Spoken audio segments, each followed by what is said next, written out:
இந்த நாளிலும் நம்முடைய தியானத்திற்கு ஆதாரமாக சங்கீதம் 37:4 நாம் திருப்பிக் கொள்வோம். சங்கீதம் 37:4 வாசிக்க கேட்போமா? கர்த்தரிடத்தில் மன மகிழ்ச்சியாயிரு, அவர் உன் இருதயத்தின் வேண்டுதல்களை உனக்கு அருள் செய்வார். கர்த்தரிடத்தில் மன மகிழ்ச்சியாயிரு, அவர் உன் இருதயத்தின் வேண்டுதல்களை உனக்கு அருளி செய்வார். வேதம் சொல்லுகிறது, கர்த்தர் இடத்தில் நீ மன மகிழ்ச்சியாயிரு, அவரிடத்தில் நீ மன மகிழ்ச்சியாயிரு. எனக்கு பிரியமானவர்களே, நாம் தொல்லைகளும் வேதனைகளும் மன சஞ்சலங்களும் நிறைந்த இந்த உலகத்தில்தான் நாம் ஒவ்வொருவரும் வாழ்ந்து கொண்டிருக்கிறோம். கர்த்தராகிய இயேசு தாமே அவர் சொன்னார், இந்த உலகத்தில் உங்களுக்கு உபத்திரவம் உண்டு என்று அவர் சொல்லியிருக்கிறார். உலகத்தில் எத்தனையோ உபத்திரவங்கள், போராட்டங்கள், எத்தனையோ சவால்கள் நம்மை எதிர்நோக்கி வந்தாலும் அவற்றின் மத்தியில் கர்த்தர் நம்மை பார்த்து சொல்லுகிற காரியம் என்னவென்றால், என் மகனே, என் மகளே, நீ மன மகிழ்ச்சியாய் என்னிடத்தில் நீ மன மகிழ்ச்சியாய் இரு என்று. ஹல்லேலூயா. அப்படி அவரிடத்தில் நாம் மன மகிழ்ச்சியாய் இருக்கும் பொழுது அவர் நாம் இருதயத்தின் ஒவ்வொரு வேண்டுதல்களையும் அவர் நமக்கு அருளி செய்கிறவராயிருக்கிறார். ஹல்லேலூயா. நம்முடைய இருதயத்தில் எழுகிற கேள்வி என்னவென்றால், நான் எப்படிங்க மன மகிழ்ச்சியாக இருக்க முடியும்? இந்த வேதனையான சூழ்நிலை என்னுடைய எல்லா சந்தோஷத்தையும் உரிந்து போட்டு விட்டது, என் மன சமாதானத்தை குலைத்து போட்டு விட்டது. இதன் மத்தியில் நான் எப்படி மன மகிழ்ச்சியோடு கூட நான் இருக்க முடியும் என்று நீங்கள் கேட்கலாம். அல்லது உங்களுடைய வாழ்க்கையில் வந்த ஒரு பின்னடைவின் நிமித்தம் நீங்கள் எப்பொழுதுமே அழுது புலம்பிக் கொண்டு இருக்கலாம். இதன் மத்தியில் நான் எப்படி மன மகிழ்ச்சியாக இருக்க முடியும்? அப்படிப்பட்ட ஒரு சூழ்நிலையே எனக்கு இல்லையே என்று நீங்கள் சொல்லி கொண்டு இருக்கலாம். அல்லது உங்களுடைய தொழிலில் நல்லா இருந்த நிலைமையிலிருந்து சரிந்து இன்னும் மிக மோசமான நிலைமையில் என்னுடைய தொழிலே அப்படியே படுத்து கிடக்கிற நிலைமையில் கிடக்கிறது. கடன் பிரச்சனை, மன உளைச்சல், இரவில் தூங்க முடியாத ஒரு நிலைமை. இவற்றின் நடுவில் நான் எப்படிங்க மன மகிழ்ச்சியாக இருப்பது? மன மகிழ்ச்சியாக இருன்னு சொல்லுகிறீர்களே, நான் எப்படி மன மகிழ்ச்சியாக இருக்க முடியும் என்று நீங்கள் சொல்லலாம். அல்லது உங்களுடைய குடும்பத்தில் இருக்கிற ஓயாத பிரச்சனை, ஓயாத ஒரு புயலை போல வீசிக்கொண்டு இருக்கிற போராட்டங்கள், பிரச்சனைகள் நிமித்தம் நீங்கள் சொல்லலாம், நான் எப்படிங்க மன மகிழ்ச்சியாக இருக்க முடியும்? குடும்பத்தில் ஒரு சமாதானம் கிடையாது, ஒரு சந்தோஷம் கிடையாது, ஒரு புரிந்து கொள்ளுதல் கிடையாது, எப்பொழுதுமே வாக்குவாதம், எப்பொழுதுமே ஏதாவது ஒரு சண்டை, எப்படி நான் மன மகிழ்ச்சியாக இருக்க முடியும்? இன்னும் ஒரு சிலர் சொல்லலாம், வேலை இல்லாத திண்டாட்டம், பொருளாதார நெருக்கடி, எவ்வளவோ நெருக்கத்தை நான் சந்தித்து கொண்டு இருக்கிறேன். இவற்றின் மத்தியில் எப்படிங்க சந்தோஷமாக இருப்பது என்று சொல்லுவது? அது கூடாத காரியமாச்சே என்று சொல்லலாம். சரீரத்தின் நோய் நிமித்தம் வேதனை, அதனால வந்த பலவீனம், ஒரு காரியத்தையும் சரியாக விடுதலையோடு செயல்பட முடியலை. இப்படிப்பட்ட சூழ்நிலையில் நான் மனமகிழ்ச்சியாக இருப்பதெல்லாம் கூடாத காரியம், கடினமான காரியம். அவ்வளவு கவலைகள் எனக்கு உண்டு, தலைக்கு மேலே பாரம், ஸ்ட்ரெஸ்ஸு, பொறுப்புகள். இவற்றின் மத்தியில் என் மனம் நொந்து போயிருக்கிறேன், மனதில் நான் துவழ்ந்து போயிருக்கிறேன். நான் எப்படிங்க மன மகிழ்ச்சியோடு கூட இருக்க முடியும் என்று சொல்லலாம். எனக்கு பிரியமானவர்களே, வேதம் கர்த்தரிடத்தில் நீ மன மகிழ்ச்சியாக இரு என்று சொல்லும் பொழுது அது இந்த உலக பிரகாரமான ஒரு சந்தோஷத்தை குறிக்கவில்லை. உலக பிரகாரமான சந்தோஷம்லாம் நமக்கு என்ன இருக்கிறது, நம்முடைய சூழ்நிலையை, மற்ற காரியங்களை சார்ந்தது தான் உலக பிரகாரமான சந்தோஷம். ஆனால் கர்த்தர் சொல்லுகிறார், என்னிடத்தில் நீ சந்தோஷமாயிரு, என்னிடத்தில் நீ மன மகிழ்ச்சியாயிரு என்று சொல்லும்போது அது எதை குறிக்கிறது என்றால், நம்முடைய விசுவாசத்தை செயல்படுத்துகிற ஒரு கிரியையை குறிக்கிறதா இருக்கிறது. ஹல்லேலூயா. எப்பக்கமும் நெருக்கம் இருந்தாலும், தோல்விகள், ஏமாற்றங்கள் இருந்தாலும், அவற்றின் மத்தியிலும் விசுவாசத்தோடு, கர்த்தாவே, என் பாரத்தை உம்மீது நான் வைத்து விடுகிறேன், எனக்கு தெரியும் நீர் என்னை ஆதரிக்கிற தேவன், உம்முடைய பர்வதத்தில் பார்த்து கொள்ளப்படும், நீர் யெகோவா ஈராக இருக்கிறீர், இந்த பிரச்சனையை நீர் ஆண்டவரே பொறுப்பெடும், நான் இதை குறித்து கலங்க போவது இல்லை என்று என்றைக்கு நாம் விசுவாசத்தோடு அவர் சார்ந்து கொள்ளுகிறோமோ அப்பொழுது இயற்கைக்கு அப்பாற்பட்ட விதத்தில் நமக்கு ஒரு சந்தோஷத்தை ஆண்டவர் கட்டளிடுகிறார், ஒரு மன மகிழ்ச்சியை அவர் கட்டளிடுகிறார். அது நமக்குள்ளே வரும் பொழுது பாருங்க, நாம் என்ன பிரச்சனை இருந்தாலும் அதையெல்லாம் மறந்து அதுக்கும் மத்தியிலே ஒரு சந்தோஷம் ஆனந்த தைல அபிஷேகத்தினாலே நாம் நிறைந்து இருப்போம். ஹல்லேலூயா. அபக்குக் தீர்க்கதரிசி அப்படிதான் காணப்பட்டார் என்பதை வேதத்தில் நாம் காண்கிறோம். நீங்கள் அபக்குக் 3ஆம் அதிகாரம் 17-18 வசனங்களை வாசித்து பாருங்களேன். வாசிக்க கேட்போம். அத்திமரம் துளிர் விடாமற் போனாலும், திராட்சை செடிகளில் பழம் உண்டாகாமற் போனாலும், ஒலிவ மரத்தின் பலன் அற்று போனாலும், வயல்கள் தானியத்தை விளைவியாமற் போனாலும், கிடையில் ஆட்டு மந்தைகள் முதலற்று போனாலும், தொழுவத்திலே மாடு இல்லாமற் போனாலும், நான் கர்த்தருக்குள் மகிழ்ச்சியாயிருப்பேன், என் இரட்சிப்பின் தேவனுக்குள் களி கூறுவேன். அல்லேலூயா. இங்கே சொல்லுகிறார் பாருங்கள், அத்திமரம் தொழில் விடாமல் போனாலும், திராட்சை செடி பழம் கொடாமல் போனாலும், ஒலிவ மரம் பலனற்று போனாலும், வயலில் தானியம் விளையாமல் போனாலும், கடையிலே மாடு இல்லாமல் போனாலும், என்ன இருக்குதோ இல்லையோ அவர் சொல்லுகிறார், நான் கர்த்தருக்குள் மகிழ்ச்சியாய் இருப்பேன், என் இரட்சிப்பின் தேவனுக்குள் களி கூறுவேன். ஹல்லேலூயா. இதுதான் இயற்கைக்கு அப்பாற்பட்ட ஒரு மகிழ்ச்சி. இந்த மகிழ்ச்சி நமக்குள்ள வந்துவிட்டால் என்ன கவலை துயரம் இருந்தாலும் அதை குறித்து நம்ம கவலைப்பட போவதில்லை. அதற்கு மாறாக நாம் சொல்லுவோம், கர்த்தர் எல்லாவற்றையும் பார்த்து கொள்வார், அவர் பொறுப்பெடுத்திருக்கிறார், நான் கலங்க போவதே இல்லை என்று அவருடைய கரத்தில் நீங்கள் ஒப்புவித்து விடுவீர்கள். உங்களையும் தானா அறியாத ஒரு மகிழ்ச்சி உங்களுக்குள்ளே வரும். அப்பொழுது கர்த்தர் என்ன செய்வார் என்றால் 2 விதமான ஆசீர்வாதத்தை நமக்கு கட்டளிடுவார். முதலாவது என்ன ஆசீர்வாதத்தை கட்டளிடுகிறாராம்? கர்த்தரிடத்தில் மன மகிழ்ச்சியாய் இரு, அவர் உன் இருதயத்தின் வேண்டுதல்களை உனக்கு அருளி செய்வார். உன்னுடைய இருதயத்தின் வேண்டுதல்கள் புரூரல்ல எழுதப்பட்டிருக்கிறது.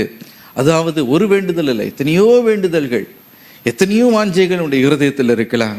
கர்த்தர் சொல்லுகிறார், நீ என்னிடத்தில் என் மீது விசுவாசம் வைத்து என்னிடத்தில் நீ மகிழ்ச்சியாக இருக்கும் பொழுது, அப்படிப்பட்ட ஒரு ஆவிக்குரிய நிலையில் நீ வரும் பொழுது கர்த்தர் சொல்லுகிறார், உன் இருதயத்தின் வேண்டுதல்களை எல்லாம் நான் உனக்கு அருளி செய்வேன், உன் விசுவாசத்தை நான் கனம் பண்ணுவேன். ஹல்லேலூயா. அந்த ப்ரொமோஷனாக இருக்கலாம், அதற்காக நீங்கள் வேண்டிக் கொண்டு இருக்கலாம், அல்லது நான் வெளிநாட்டிற்கு செல்ல வேண்டும் அதற்கு என்று நீங்கள் பிரயாசப்பட்டு கொண்டு இருக்கலாம், அந்த வேண்டுதலாக இருக்கலாம். அல்லது எனக்கு ஒரு பிள்ளை பாக்கியம் வேண்டும் என்ற ஒரு வேண்டுதலாக இருக்கலாம், ஒரு விடுதலை எனக்கு தேவை என்ற ஒரு வேண்டுதலாக இருக்கலாம், ஒரு நன்மையான இந்த ஈவு, இந்த வீடு அல்லது இந்த திருமண காரியம், என்ன காரியமாக இருந்தாலும், ஒரு வாகனம் எனக்கு கிடைக்காதா, அல்லது எனக்கு இந்த காரியம் எனக்கு கைக்கூடி வராதா, என்ன நன்மையான காரியமாக இருந்தாலும் சரி, கர்த்தர் சொல்லுகிறார், உங்களுடைய வேண்டுதல்களை நான் உங்களுக்கு அருளி செய்வேன். ஹல்லேலூயா. I will grant the desires of your heart. ஹல்லேலூயா. பிரியமானவர்களே, கர்த்தரிடத்தில் மனமகிழ்ச்சியாக இருப்பது என்பது எல்லா வேதனையை சகித்து கொண்டு அப்படியே பல்ல கடிச்சிட்டு மனமகிழ்ச்சியாக இருக்கிறது போல நடிக்கணும் போல, அப்படி அல்ல. நீங்கள் கர்த்தர் மேலே விசுவாசம் வைக்கும்போது தானாக இயற்கைக்கு அப்பாற்பட்ட விதத்தில் ஒரு மனமகிழ்ச்சி உங்களுக்குள்ளே உண்டாகும். கர்த்தர் சொல்லுவார், என் மகனே மகளே, உன் காரியத்தை நான் பார்த்து கொள்ளுகிறேன், உன் மன வேண்டுதல் எல்லாம் கேட்டேன், உன் ஜபத்தை எல்லாம் கேட்டேன், உன் கண்ணீரை கண்டேன், உன் விண்ணப்பத்தை கேட்டேன், இதோ நான் உனக்கு இவைகளை நான் அருளி செய்கிறேன் என்று சொல்லி அவைகளை நமக்கு அவர் தந்தருளுகிற நல்ல தகப்பனாய் இருக்கிறார். மாத்திரமல்ல, 2வது ஆசீர்வாதம் என்ன பாருங்க, நெகேமியா 8:10 வேதம் சொல்லுகிறது, கர்த்தருக்குள் மன மகிழ்ச்சியாக இருப்பதே உங்களுடைய பலன். ஹல்லேலூயா. உங்களுக்கு பலனை ஆண்டவர் கட்டளிடுகிறார். எங்கே பலனை கட்டளிடுகிறார்? ஆவி, ஆத்துமா, சரீரத்தில் உடைய மனதில் கர்த்தர் பலனை கட்டளிடுகிறார். ஏன் பலன் அவசியம்? சில வேளைகளை பாருங்க, இந்த உலகத்தின் ஊடாய் நாம் போகும் பொழுது எத்தனையோ போராட்டம், பிரச்சனை, நெருக்கம், டென்ஷன், ஸ்ட்ரெஸ்ஸு இதெல்லாம் நாம் சந்திக்கும் பொழுது கர்த்தர் நம்முடைய மனதில் என்ன செய்கிறார்? மென்டல் ஸ்ட்ரென்த், அவர் நமக்கு தருகிறார். மன வலிமையை கட்டளிடுகிறார். என்ன போராட்டம் வந்தாலும் அதை எதிர்கொண்டு சந்திக்கக்கூடிய ஒரு மன உறுதி, மன பலத்தை கர்த்தர் கட்டளிடுகிறார். ஏன் பலர் பாருங்க சோர்ந்து போய் விட்டு விடுகிறார்கள், டிப்ரெஷனுக்குள்ள அவங்க போய் விடுகிறார்கள், நம்பிக்கையற்ற ஒரு சூழ்நிலைக்குள்ள தள்ளப்படுகிறார்கள். ஏன் என் வாழ்க்கையை நான் மாய்த்து கொள்ளக்கூடாது என்ற எண்ணங்களுக்கு இடம் கொடுக்கிறார்கள் என்று பார்க்கும்போது மனதில் வலிமை இல்லாமல் போகிறது தான். மனதில் ஒரு ஸ்ட்ரென்த் இல்லை, இது ஒன்றுமில்லாத காரியம், இதை என்னால் மேற்கொள்ள முடியும், இந்த தோல்வியினுடைய முடிவல்ல, இதிலும் கர்த்தர் எனக்கு மேன்மையான காரியத்தை எனக்கு வைத்திருக்கிறார் என்ற அந்த மன வலிமை இல்லாமல் போகிறதுனால சிலர் நொறுங்கி போகிறார்கள். மனதில் ஒன்ஸ் நொறுங்கிட்டா பாருங்க, அதற்கு பிறகு அவங்க எழும்புவது என்பது கூடாத காரியம்.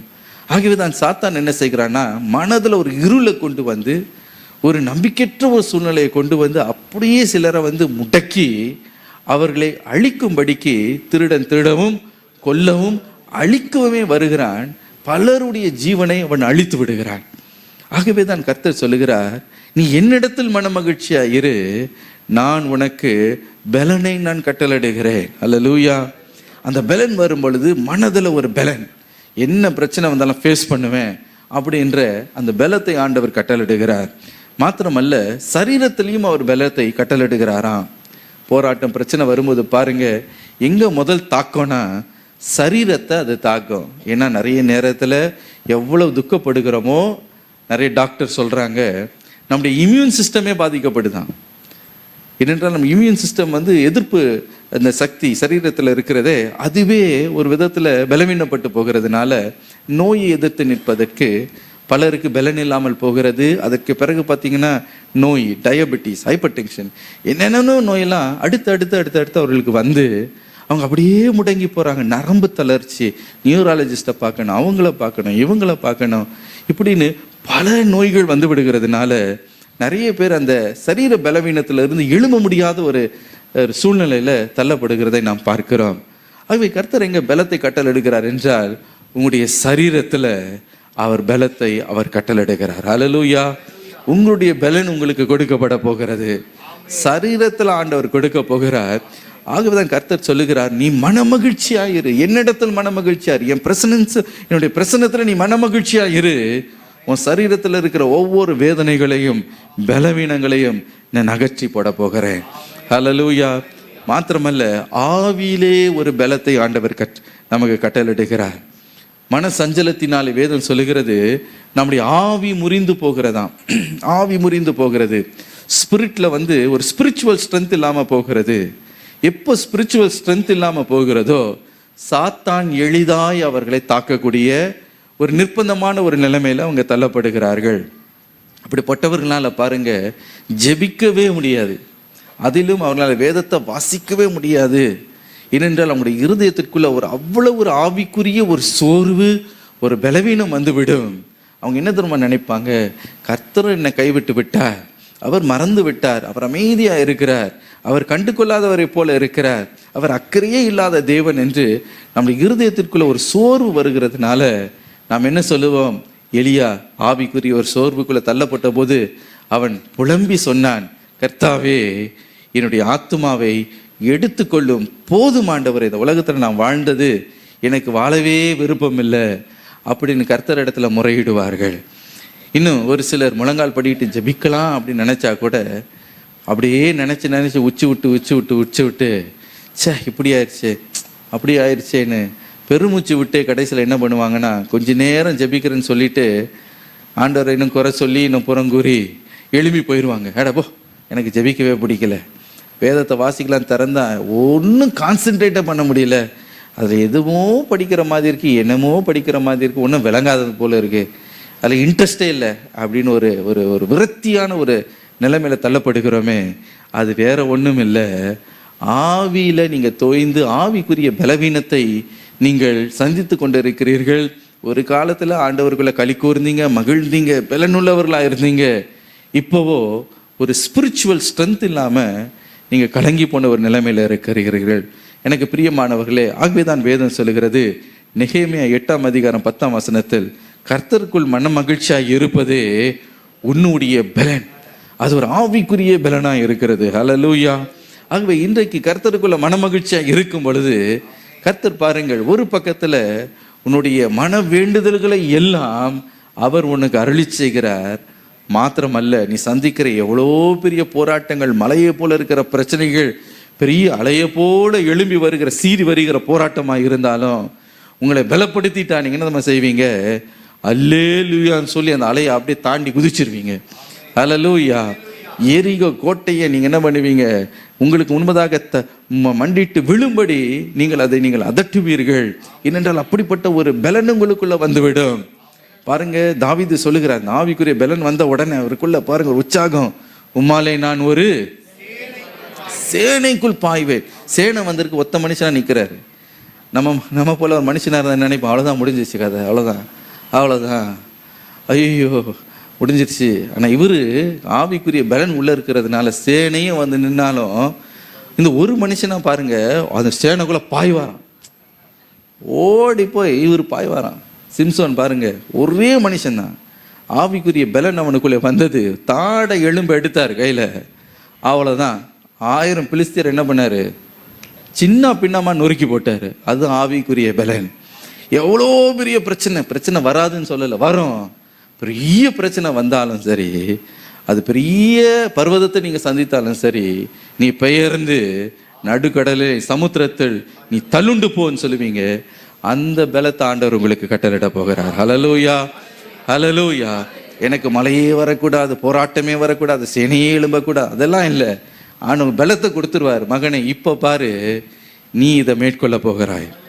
அது உனக்கு முன்பதாக விழப்போகிறது. கோலியாத்தை நீ மேற்கொள்ள போகிறாய். சிவந்த சமுத்திரத்தை நீ பிளக்க போகிறாய். பெரிய யோதானை பின்னிட்டு போகும்படி செய்ய போகிறாய். பலத்தை ஆண்டவர் கட்டளிட போகிறார். ஹல்லேலூயா. இதற்கு எங்கே அந்த பலனுடைய ரகசியம் எங்கே இருக்குன்னா, நீ மனமகிழ்ச்சியாய் கர்த்தரிடத்தில் இருக்க வேண்டும். அந்த இடத்துல ஸ்ட்ராங் ஆயிட்டீங்கன்னா மற்ற இடத்தை நீங்கள் எளிதாய் நீங்கள் மேற்கொள்ளலாம். ஹல்லேலூயா. எளிதாய் நீங்கள் ஜெயித்து கொள்ளலாம். கர்த்தர் உங்களோடு கூட இருந்து யுத்தம் செய்யவும், உங்களை மேன்மை அடைய செய்யவும், தலையை உயர்த்தவும், கனம் பண்ணவும் அவர் உங்களோடு கூட நிற்பார். ஹல்லேலூயா. சரி, போகட்டும். இப்பொழுது இந்த மனமகிழ்ச்சியை நாம் எப்படி பெற்றுக்கொள்வது? மனமகிழ்ச்சினால் வருகிற ஆசீர்வாதத்தை பார்த்தோம். ஆனால் இந்த மனமகிழ்ச்சியை நாம் எப்படி பெற்றுக்கொள்வது? எனக்கு பிரியமானவர்களே, அதை குறித்து தான் இன்றைக்கு நாம் சுருக்கமாக நாம் தியானிக்க போகிறோம். முதலாவதாக, இந்த மனமகிழ்ச்சியை நாம் எப்படி பெற்றுக்கொள்வது? நாம் கர்த்தருடைய வார்த்தைக்கு நாம் ஆர்வத்தோடு கீழ்ப்படிந்து நாம் ஒப்பு கொடுக்கும் பொழுது இந்த மன மகிழ்ச்சி நமக்கு உண்டாகிறது. ஹல்லேலூயா. இரண்டாவதாக, நாம் கர்த்தருக்கு சேவை செய்யும் பொழுது இந்த மன மகிழ்ச்சி, திவ்ய மன மகிழ்ச்சி நமக்கு உண்டாகுகிறது. மூன்றாவதாக, நாம் மனத்தாழ்மையாய் இருக்கும் பொழுது, மனசாந்தம் உள்ளவர்களாய் நாம் நடந்து கொள்ளும் பொழுது கர்த்தர் இந்த மன மகிழ்ச்சியை நமக்கு கட்டளிடுகிறார். இந்த 3 விதங்களில் மன மகிழ்ச்சியை, இந்த திவ்ய மன மகிழ்ச்சியை நாம் பெற்றுக்கொள்கிறோம். முதலாவதாக, தேவனுடைய வார்த்தைக்கு நாம் கீழ்ப்படிந்து நம்மை அர்ப்பணிக்கும் பொழுது இந்த மன மகிழ்ச்சியை கர்த்தர் நமக்கு தருகிறார். அப்போஸ்தலர் 16ஆம் அதிகாரம் 34ஆம் வசனத்தை திருப்பிக் கொள்ளுங்களேன். அப்போஸ்தலர் 16:34 வாசிக்க கேட்போம். பின்பு அவன் அவர்களை தன் வீட்டிற்கு கூட்டிக் கொண்டு போய் அவர்களுக்கு போஜனம் கொடுத்து தன் வீட்டார் அனைவரோடும் கூட தேவனிடத்தில் விசுவாசம் உள்ளவனாகி மன மகிழ்ச்சியாயிருந்தான். ஹல்லேலூயா. தன் வீட்டார் அனைவரோடு கூட தேவனிடத்தில் விசுவாசம் உள்ளவனாகி மன மகிழ்ச்சியாய் இருந்தான். ஹல்லேலூயா. யாரை குறித்து வேதம் இவ்விதமாய் கூறுகிறது என்று பார்க்கும் பொழுது, பிலிப்பு பட்டணத்தில் சிறைச்சாலைக்காரனை குறித்து தான் இங்கே வேதம் இவ்விதமாய் சொல்லுகிறது. அவன் வீட்டார் அனைவரோடு கூட தேவனிடத்தில் விசுவாசமாகி மன மகிழ்ச்சியாய் அவன் இருந்தான். இந்த மன மகிழ்ச்சி அவனுடைய வாழ்க்கையில் எப்படி வந்தது? அவன் தேவனுடைய வார்த்தைக்கு தீவிரமாய், ஆர்வமாய் தன்னையே அர்ப்பணித்து ஒப்பு கொடுத்ததினாலே அவனுக்கு இந்த மன மகிழ்ச்சி உண்டாயிற்று என்று நாம் பார்க்கிறோம். எனக்கு பிரியமானவர்களே, இந்த வசனத்தின் பின்னணியை விளக்கும் பொழுது இதை நீங்கள் புரிந்து கொள்வீர்கள். நீங்கள் அப்போஸ்தலர் 16ஆம் அதிகாரம் 11 to 33 வசனங்களை வாசித்து பார்க்கும்போது, ஒரு விசை பவுலும் சீலாவும் இருவரும் பிலிப்பு பட்டணத்தில் மிஷினரி ஊழியத்தை அவர்கள் செய்து கொண்டிருந்தார்கள். நல்ல அந்த ஊழியம் நடந்து கொண்டு இருக்கும் பொழுது திடீரென்று எதிர்பாராத விதத்தில் அவர்களுக்கு ஒரு பெரிய எதிர்ப்பு எழும்பி வந்தது இந்த பட்டணத்தில். ஏன் தெரியுமா? அந்த பட்டணத்தில் ஒரு குறிச்சொல்லுகிற ஆவியுடைய ஒரு பெண் ஒருத்தி இருந்தாலாம். அந்த ஆவி உடையவளாக இருந்த அந்த பெண்ணுக்குள்ளே இருக்கிற அந்த ஆவியை அப்போஸ்தலனாகிய பவுல் என்ன செய்தார் என்றால் அதட்டி அதை துரத்தினார். அதனால பாருங்க ஒரு பெரிய கலவரமே உண்டாயிற்று. ஏனென்றால் அவளை கொண்டு சம்பாதிக்கிறவனுடைய எஜமானுக்கு இனி வருமானம் இல்லை என்பதை அறிந்த உடனே இவர்களை குறித்து அவன் என்ன செய்தான் என்றால் ஒரு பெரிய கலங்கத்தை உண்டு பண்ணி அந்த முழு பட்டணத்தையும் பவுல் சீலாவுக்கு விரோதமாக அவன் எழுப்பி விட்டான். அதனால பவுலும் சீலாவையும் பிடித்து தரதரன் இழுத்து கொண்டு வந்து நியாயஸ்தானத்துக்கு முன்பதாக கொண்டு வந்து நியாயம் தீர்த்து செம்மையாய் அவர்களை தடிகளினாலே அடித்து உரித்து, மாத்திரமல்ல கைகளிலும் கால்களிலும் விலங்க போட்டு சிறைச்சாலையில தள்ளி கால்களை தொழு மரத்துல அடைத்து வைத்தார்களா. இப்படியே நகர முடியாது, அப்படியே நகர முடியாது. சரீரமெல்லாம் இரத்த காயம், பயங்கரமான வேதனை, அப்படிப்பட்ட அவமானம், எல்லாருக்கும் முன்பு அதை அடித்து இழுத்து செல்லுகிறதெல்லாம் எப்படி இருந்திருக்கும் நினைச்சு பாருங்க. அப்படிப்பட்ட ஒரு வேதனையான ஒரு சூழ்நிலை, அசௌரியமான ஒரு சூழ்நிலை. அப்படிப்பட்ட நேரத்தில் பவுலும் சீலாவும் கர்த்தரை நோக்கி அவங்க புறங்குறலை, அவங்க முறையிடலை. ஏன் ஆண்டவரே, உம்மை நம்பிதானே ஆண்டவரே நான் வந்தேன், எனக்கு ஏன் இந்த வேதனையை நீர் அனுமதித்தீர்? ஏன் இந்த இத்தனை தடி அடி எனக்கு உடம்பெல்லாம் அடித்து உரிச்சிட்டாங்க, வலினா வலிக்குது, எரியுது உடம்பெல்லாம், கொஞ்சம் இப்படியும் திரும்ப முடியல அப்படியும் திரும்ப முடியல, கையில் சங்கிலியை வேற போட்டிருக்காங்க, காலை நீட்டி கொஞ்சம் தூங்கலான்னு பார்த்தா அப்பதுக்கும் வழி இல்லை, தொழு மரத்தில் காலை வேற அடைச்சி வச்சிருக்கிறாங்க. ஏன் இந்த வேதனை ஆண்டவர் எனக்கு அனுமதித்தீர்? நான் வீட்டில் அமைதியாக நல்லா படுத்து தூங்கியிருந்தேன்னா இந்த அவமானத்தை நான் சந்தித்திருந்திருப்பேனா? உங்களுடைய நாமத்தை உன் மேலே விசுவாசம் வச்சு வந்தேன், இன்னைக்கு பாருங்க என் நிலைமையை பாருங்க ஆண்டவரேன்னு ஒரு நாளும் பவுலும் சீலாவும் கர்த்தரை குறித்து அவங்க புறங்கூறவும் இல்லை, அவரை குறித்து எந்த முறுமுறுக்கவும் இல்லை. அதுக்கு மாறாக அவங்க என்ன செய்தாங்களாம், நடு இரவுல அவர்கள் பவுலும் சீலாவும் ஜெபம் பண்ணி தேவனை துதித்து பாடினார்கள். ஹல்லேலூயா, ஹல்லேலூயா. அதான் நான் சொல்லுகிறேன், நம்மை சுற்றில ஏதாவது ஒரு போராட்டம், பிரச்சனை, வேதனை வரதான் செய்யும். அதன் மத்தியில் நம்ம என்ன செய்யணும்? கர்த்தரிடத்தில் மன மகிழ்ச்சியா இருக்கணும். அதை இவங்க அறிந்திருந்தாங்க. ஆகவே அவங்க சொன்னாங்க, என்ன வழி, என்ன வேதனை வந்தா இப்போ என்ன, அதனால நாங்கள் கர்த்தருக்குள் மன மகிழ்ச்சியா இருப்பேன். அது ஒரு டிசிஷன் எடுத்துட்டாங்க பாருங்க. அன்று இரவு அவங்க மகிழ்ச்சியா ஆண்டவரை துதித்து பாடுனாங்களாம். எப்படிங்க துதிக்க முடியும்? கொஞ்சம் யோசித்து பாருங்க, எப்படி துதிக்க முடியும்? கொஞ்சம் நினைச்சு கூட பார்க்க முடியல பாருங்க. அந்த நேரத்தில் நம்ம வேற ஏதாவது ஒரு பாட்டெல்லாம், நம்ம ஏதாவது சுகமான ஒரு பாட்டை ஒன்று எடுத்து அதை நம்ம உட்காந்து ஓன்னு 10 தடவை பாடியிருப்போம். துதித்துலாம் பாட முடியாது. ஆனால் அந்த நேரத்தில் பாருங்க, இவங்க துதிச்சு பாடுறாங்க, ஆண்டவர், ஆண்டவரே நீ நல்லவர், நீர் வல்லவர், நீர் பெரியவர், துதிச்சு அவரை மகிமை, தேவ கிருபை என்றும் உள்ளது. என்ன பாடலை பாடினாங்களோ தெரியல, பாடுனாங்க பாருங்க பாட்டு. ஆண்டவருக்கு பரலோகத்தில் பொறுக்க முடியல. இப்படி துதிக்க துதிக்க அவர் மகிழ்ச்சியாகி அவர் இறங்கியே வந்துட்டார் சிறைச்சாலையில். எனக்கு பிரியமானவர்களே, வேதம் சொல்லுகிறது, அந்த சிறைச்சாலையின் அஸ்திபாரங்கள் அசையும்படி பூமி மிகவும் அதிர்ந்தது என்று. ஹல்லேலூயா.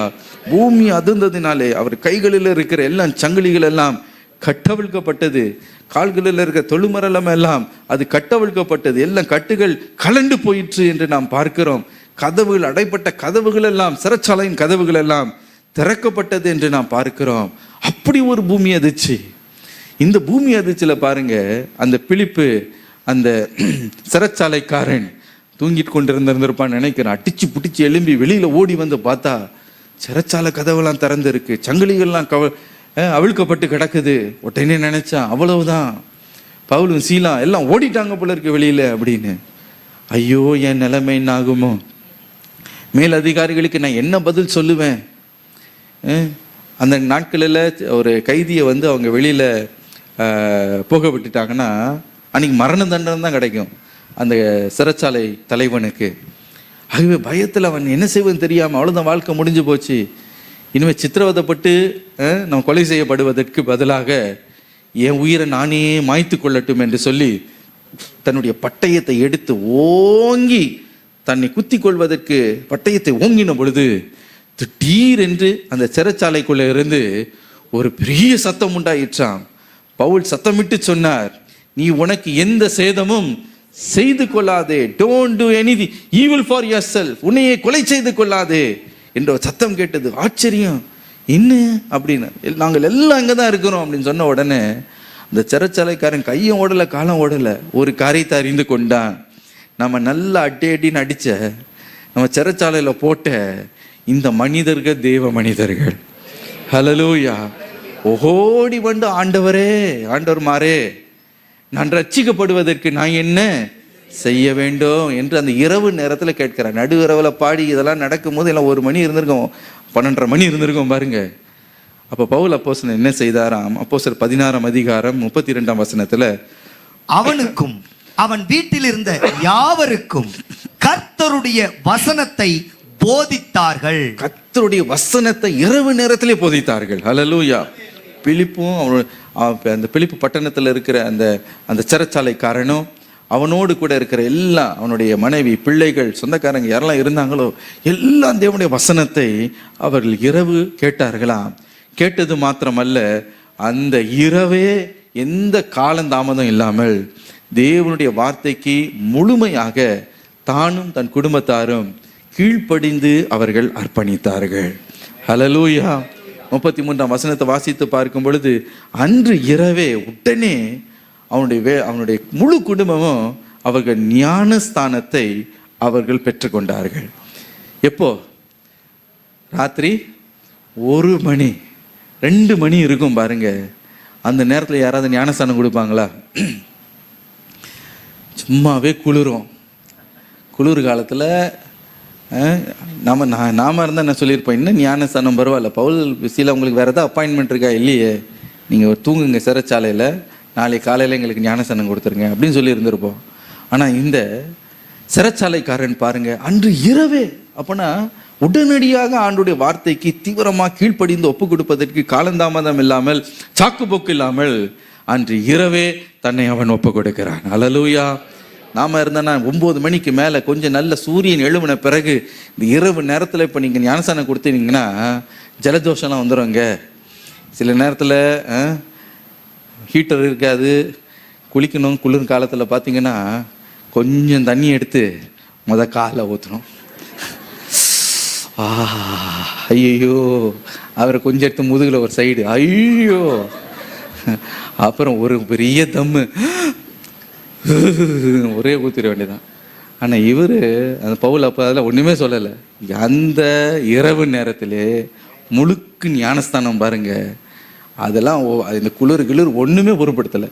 அப்படி என்றார், அவ்வளவு தீவிரமாக ஆண்டோடைய வார்த்தைக்கு அவன் ஹல்லேலூயா ஒப்பு கொடுத்தான். அதனால என்ன உண்டாயிற்று பாருங்க, அவன் வீட்டார் யாவரும் ஆண்டவரை அவர்கள் ஏற்றுக்கொண்டார்கள். அவன் மன மகிழ்ச்சி உள்ளவனாய் அவன் இருந்தான். ஹல்லேலூயா. தன் வீட்டார் அனைவரோடு கூட தேவனிடத்தில் விசுவாசம் உள்ளவனாகி மன மகிழ்ச்சி உள்ளவனாய் அவன் இருந்தான். ஹல்லேலூயா. எப்பொழுது தேவனுடைய வார்த்தைக்கு முழு மனதோடு முழு ஆர்வத்தோடு நாம் கீழ்ப்படிய நம்ம ஒப்பு கொடுக்கிறோமோ, அப்பொழுது பாருங்க இந்த மன மகிழ்ச்சியை, திவ்ய மன மகிழ்ச்சியை கர்த்தர் நமக்குள்ள தருவார். ஆனால் ஒரு சிலர் கர்த்தருடைய வார்த்தையை கீழ்ப்படிவதுன்னு வரும்போது அது கொஞ்சம் மெதுவாக பார்த்துக்கலாமே, அது செய்யலாம் பிரதர், அது செய்யக்கூடிய காரியம் பார்த்துக்கலாம், அது மெதுவாக செய்வோம், அது செய்யணும்னு இருக்கிறேன், அதுக்கு ஒரு நாள் நான் குறித்து வச்சிருக்கிறேன், அது எவ்வளோ டிலே பண்ண முடியுமோ, அது எவ்வளவோ எக்ஸ்கியூஸ் சொல்ல முடியுமோ, அது எவ்வளோ சலிப்போடு இது செய்து ஆகணுமா அப்படின்னு 10 தடவை அவங்களுக்கு திணிச்சு சொல்லி ஆண்டவர் உணர்த்தி ஒரு தடவை இல்லை 10 தடவை உணர்த்தி 16ஆவது தடவை ஒருவேளை இது இல்லைன்னா நமக்கு ஆசீர்வாதம் கிடைக்காதோ நம்ம தெரியல, நம்ம கீழ்ப்படிச்சு தான் ஆகணும், சரி என்ன பண்ணுறது, இந்த மாதிரி ஒரு ஆட்டிடியூட்டோட ஆண்டவர்கிட்ட வரக்கூடாது. ஹல்லேலூயா. பிலிப்பு பட்டணத்தில் இருக்கிற அந்த சிறைச்சாலைக்காரன் அன்று இரவே இப்போதே செய்யணும். ஹல்லேலூயா. இப்போதே ஒப்பு கொடுக்குறேன், இப்போதே ஞானஸ்தானத்துக்கு ஒப்பு கொடுக்குறேன். பாருங்க, பிலிப்பை ஒரு தடவை ஆண்டவர் அந்த வனாந்திரத்தில் ஒரு ரதம் போய் கொண்டு இருந்ததான். அதில் ஒரு பெரிய ஒரு மந்திரி, எத்தோப்பியா மந்திரி அதில் பயணம் பெற்று போய் கொண்டு இருக்கிறான். ஆண்டவர் சொன்னார், ஆவியானவர் சொன்னார், நீ அந்த அந்த ரதத்தோடு நீ சேர்ந்து கொண்டு அவனுக்கு சுவிசேஷத்தை சொல்லு என்று. சுவிசேஷத்தை சொன்ன உடனே அந்த எத்தோப்பிய மந்திரி என்ன செய்தான் தெரியுமா? அப்பவே ஒப்பு கொடுத்தான். அல்லேலூயா. அன்னைக்கே ஒப்பு கொடுத்தான். அன்னைக்கே ரசிங்க. வீட்டில் எங்கள் அம்மா அப்பாட்ட கேட்டு வரேங்க, மனைவி மற்றவங்ககிட்டலாம் கொஞ்சம் கலந்து பேசணும், எங்கள் சித்தப்பாட்ட கேட்கணும். இல்லை, உடனடியாக அப்போவே என்ன செய்தானா, அவன் ஒப்பு கொடுத்தான். போகிற வழியில் கொஞ்சம் நல்ல தண்ணி இருந்தது, நிறைய தண்ணி, ஒரு குளம் இருந்தது. ஞானசனம் எடுப்பதற்கு என்ன தடை? உடனே அங்கேயே ஞானசனம் எடுத்தாச்சு. அவ்வளோதான், நோ டிலே. பாருங்கள், அப்படி ஒருத்தங்க வந்து ஒப்பு கொடுக்கும் பொழுது ஆண்டவரும் தீவிரமாக அவங்கள சேர்த்துக்கொள்வார், தீவிரமாக அவங்களுடைய தேவைகளை சந்திப்பார். ஹல்லேலூயா. அவங்க கேட்பதுக்கு முன்பதாகவே ஆண்டவர் கொடுத்துருவார். பாருங்க, நீங்கள் நினச்சிட்டு இருப்பீங்க அது ஜெபம் பண்ணுறதுக்கு முன்னாடி ரிசல்ட் வந்துட்டு இருக்கோம். ஆசைப்பட்டிருப்பீங்க, ஆண்டவர் அது கொடுத்துருப்பார் உங்களுடைய கரத்தில். ஹல்லேலூயா. ஆசைப்பட்டேனே, அதுக்குள்ளே ஆண்டவர் கொடுத்துட்டாரு, ஜெபங்களும் பண்ணலையே. நிறைய பேர் சொல்லியிருக்காங்க அந்த மாதிரி சாட்சி. நான் ரொம்பலாம் கேட்கலங்க, ஆசை தான் பட்டேன். அது ஆசைப்பட்டு அதை ரொம்ப கூட அதுக்கு பிரயாசப்படலை, அதுக்குள்ளே ஆண்டவர் இதை கொடுத்துட்டாரு, இந்த வீட்டு ஆண்டவர் கொடுத்துட்டாரு, டக்குன்னு ஆண்டவர் கொடுத்தாருங்க. இது அழகாக அமைஞ்சது. எப்படி வந்ததுன்னு எனக்கு தெரியல. இன்னைக்கும் அது அதிசயமா இருக்கு. ஏன்னா இவங்க ஆண்டவருக்கு டக்குன்னு கீழ்படுகிறதுனால ஆண்டவரும் பார்த்த, நீ ஃபாஸ்டா இருக்கிறியா, அதை விட நான் ஃபாஸ்டா உன்னை ஆசீர்வதிக்கிறேன் பாரு அப்படின்னு. ஹல்லேலூயா. நீங்க டிலே பண்ணீங்கன்னா நான் அதை விட நான் இன்னும் நல்லா டிலே பண்ணி உனக்கு காட்டுறேன் பாரு, நான் யாருன்னு பாரு. ஹல்லேலூயா. ஆகவே எனக்கு பிரியமானவர்களே, சீக்கிரமா கீழ்ப்படிங்க. ஞானஸ்தானத்தை மாத்திரம் நான் சொல்லலை, உடைய வாழ்க்கையில மற்ற எவ்வளவோ காரியங்கள் கீழ்ப்படியாமல் இருக்கலாம். சிலர் மணின்னு சொல்லியிருப்பார், மன்னிக்க மாட்டேன். அது பார்க்குற ஆண்டவரே, பொறுமையாக ஒரு நாள் மன்னிக்கிறேன், என்னை இப்போது அவனை ஹோலில் வச்சுருக்கான் ஆண்டவரே. ஒரு பாடம் கற்றுக் கொடுத்துட்டு அப்புறமா நம்ம பார்க்கலாம் செய்யலாம் அப்படின்னு ஹோலில் வச்சுருப்போம். சிலது ஆண்டவர் செய்யின்பார், கொடுன்பார், நிறைய காரியத்தை ஆண்டவர் நம்ம இடத்துல உணர்த்துவார். ஆண்டவர் வார்த்தையின் மூலமாக பேசுவார், ஊழியத்துக்கு வான்னு சொல்லுவார், இன்னமும் இருக்கும். ஆனால் நம்ம ஒரு டில்லேயில் நீங்கள் போடும்போது கர்த்தர் துக்கப்படுவார். எனக்கு பிரியமானவர்களே, நான் அதே நேரத்தில் இல்லை, எந்த தாமதமும் இல்லை, நவ், இன்றைக்கு ரட்சணை நாள், இன்னைக்கு நான் ஒப்பு கொடுப்பேன், இன்னைக்கு நான் ஒப்பு கொடுக்கிறேன், இன்றைக்கு நான் ஒப்பு கொடுக்கிறேன். என்றைக்கு நீங்கள் தீவிரமாக ஒப்பு கொடுக்குறீங்களோ அன்றைக்கு ஆண்டவர் இன்னும் அதிக தீவிரமாய் உங்களை ஆசீர்வதிக்க, உங்களுக்கு மன மகிழ்ச்சி ஆண்டவர் கட்டளிடுவார். அந்த மன மகிழ்ச்சி உங்களுக்குள்ள வந்து விட்டால் கர்த்தர் சொல்லுகிறார், உன் இருதயத்தின் வேண்டுதல்களை நான் உனக்கு அருளி செய்வேன். ஹல்லேலூயா. ஒன்றிலும் குறைவுபடாது. சாக்கு போக்கை நீ சொல்லாதீங்க, இன்னைக்கு அர்ப்பணிங்க. ஆண்டவரே, உம்முடைய வார்த்தை என்ன சொல்லுகிறதோ 100க்கு 100 நானும் என் வீட்டாரும் அதற்கு நாங்கள் கீழ்ப்படிய ஒப்பு கொடுக்கிறோன்னு சொல்லுங்களேன். கர்த்தர் எவ்வளவு தீவிரமாக உங்களுடைய வாழ்க்கையில் கிரியை செய்கிறதை நீங்கள் காண போகிறீர்கள். ஆமென். ஹல்லேலூயா. மன மகிழ்ச்சி ஆண்டவர் உங்களுக்கு கட்டளையிடுகிறார். இரண்டாவதாக, கர்த்தரை நாம் சேவிக்கும் பொழுது கர்த்தர் என்ன செய்கிறாராம், நமக்கு மன மகிழ்ச்சியை அவர் கட்டளையிடுகிறார். ஏசாயா 65ஆம் அதிகாரம் 14ஆம் வசனத்தை நாம் திருப்பிக் கொள்வோம். ஏசாயா 65ஆம் அதிகாரம் 14ஆம் வசனம். இதோ என் ஊழியக்காரர் மன மகிழ்ச்சியினாலே கெம்பீரிப்பார்கள், நீங்களோ மன நோவினாலே அலறி ஆவியின் முறிவினாலே புலம்புவீர்கள். இதோ என் ஊழியக்காரர்கள் மன மகிழ்ச்சியாய் கெம்பீரிப்பார்கள். இன்னொரு மொழிபெயர்ப்பு விதமாய் சொல்லுகிறது, those who serve me shall sing and be delightful. அப்படி என்றால் என்னை சேவிக்கிறவர்கள் மனமகிழ்ச்சியோடு அவர்கள் பாடுவார்கள் என்று மொழிபெயர்ப்பு சொல்லுகிறது. எனக்கு பிரியமானவர்களே, என்னை சேவிக்கிறவர்கள் சொல்லும்போது ஏதோ முழு நேர ஊழியக்காரர்களாக நீங்கள் மாறினாதான் ஆண்டவர் இந்த மனமகிழ்ச்சியை உங்களுக்கு தருவார் என்று அர்த்தம் அல்ல. இங்கே என் ஊழியக்காரர்கள் சொல்லும்போது கர்த்தர் யாரை குறிப்பிடுகிறார் என்றால், எனக்கு சேவை செய்கிறவர்கள், those who serve me. உங்களுக்கு தெரிந்த விதத்தில், உங்களுக்கு முடிந்த விதத்தில், கர்த்தர் மேலே வைத்த அன்பு நிமித்தம் நீங்கள் செயல்பட்டு கர்த்தருக்கு சின்ன விதத்திலோ பெரிய விதத்திலோ அவருக்கு நீங்கள் சேவை செய்யும் பொழுது கர்த்தர் அதை மகிழ்ச்சியோடு ஏற்றுக்கொள்கிறார். ஹல்லேலூயா. மகிழ்ச்சியோடு ஏற்றுக்கொள்ள, உங்களுக்கு முடிந்த தாளந்து, பாடுகிற தாளந்தா இருக்கலாம், அல்லது மற்றவங்களிடத்துல ஒரு நல் வார்த்தைகளை சொல்லி ஆலோசனை கொடுக்கிற ஒரு ஊழியமாக இருக்கலாம், அல்லது கர்த்தர் உங்களுடைய வாழ்க்கையில் செய்த நன்மையை சாட்சியாய் மற்றவர்களுக்கு பகிர்ந்து ஆண்டோடைய அன்பை எடுத்து சொல்லுகிற ஒரு காரியமாக இருக்கட்டும். ஒருவேளை அது சில்ட்ரன்ஸ் மினிஸ்ட்ரி, பிள்ளைகள் மத்தியில் ஒரு ஊழியம் செய்கிற ஒரு ஊழியமாக இருக்கட்டும், வாலண்டியர் ஊழியமாக இருக்கட்டும், ட்ராக்ஸ் கொடுக்குற ஊழியமாக இருக்கட்டும், வில்லேஜ் மினிஸ்ட்ரியாக இருக்கட்டும், ஹாஸ்பிட்டல் மினிஸ்ட்ரியாக இருக்கட்டும், என்ன ஜப ஊழியமாக இருக்கட்டும், வீட்டிலேயே இருந்து நான் ஜபம் பண்ணுறது தான் ஊழியம்னா அந்த ஊழியமாக இருக்கட்டும், என்ன ஊழியத்தையும் மன மகிழ்ச்சியோட கர்த்தருக்கு நீங்கள் செய்வீங்கன்னா, முழு ஆர்வத்தோடு நீங்கள் செய்யும்போது அவருக்கு நான் சேவை செய்கிறேன், எனக்கு தெரிந்த விதத்தில் எனக்கு இருக்கிற டைம் இவ்வளோதாங்க, இவ்வளோ பொறுப்பு இருக்குது, இவ்வளோ வேலை இருக்குது, அவற்றின் மத்தியில் ஆண்டவருக்கு இந்த பங்கை அவருக்கு சேவை செய்யும்படி நான் கொடுத்திருக்கிறேன், நான் தேசத்துக்காக ஜெபிக்கும்படி அர்ப்பணித்திருக்கிறேன், இந்த உதவி ஊழியத்தை செய்வதற்கு நான் அர்ப்பணித்திருக்கிறேன். அதை நீங்கள் செய்து பாருங்க, கர்த்தர் அதனாலே அவர் மகிழுகிறார். ஹல்லேலூயா.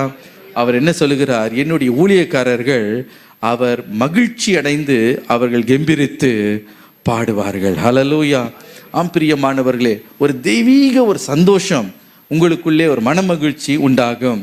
கர்த்தருக்கு ஊழியம் செய்கிறவங்களை குறித்து அவங்கள பார்த்து கேட்கும்போது அவங்க என்னமா சொல்லுவாங்க? எங்களுக்கு பெரிய பணம் பதவியெல்லாம் விட அவங்க சொல்லுவாங்க, கர்த்தருக்கு ஊழியம் செய்கிறது தான் எங்களுக்கு பெரிய சந்தோஷம். சகோதரன் சொன்னாங்க, அவர் பெரிய ஒரு நிலையில் ஆஃபீஸில் பெரிய நிலைமையில் இருக்கிறாரு, அந்த சகோதரியும் கவர்மெண்ட்டில் பெரிய நிலைமையில் இருக்கிறாங்க. அவங்க சொன்ன காரியமே என்னென்னா, என் ஹஸ்பண்ட் ட்ரான்ஸ்ஃபர் ஆகி சென்னைக்கு வரணும். அதுக்கு மெயின் ரீசனே என்னென்னா, நாங்கள் இருவரும் கர்த்தருக்கு எந்த விதத்தில் அவருக்கு சேவை செய்ய முடியுமோ அதை செய்வது தான் எங்களுக்கு மகிழ்ச்சி. எங்களுக்கு வீடு இருக்குது, கார் இருக்குது, பங்களா இருக்குது, எங்களுக்கு இல்லாத குறைய கிடையாது. ஆனால் கர்த்தருக்கு நாங்கள் சேவை செய்கிறோம் பாருங்க, இதை விட ஒரு சந்தோஷம் ஒன்றுமே கிடையாது. நாங்கள் ஹல்லேலூயா. ஏனென்றால் நம்முடைய இருதயத்தில் ஒரு திவ்ய சந்தோஷத்தை ஆண்டவர் தருகிறார். பரிசுத்தாவினாலே உண்டாகுகிற சந்தோஷத்தை ஆண்டவர் தருகிறார். அந்த சந்தோஷம் உள்ளவர் கர்த்தருக்கு நான் சேவை செய்கிறேன்ற அந்த சந்தோஷம் நமக்குள்ளே வருகிறது. ஹல்லேலூயா.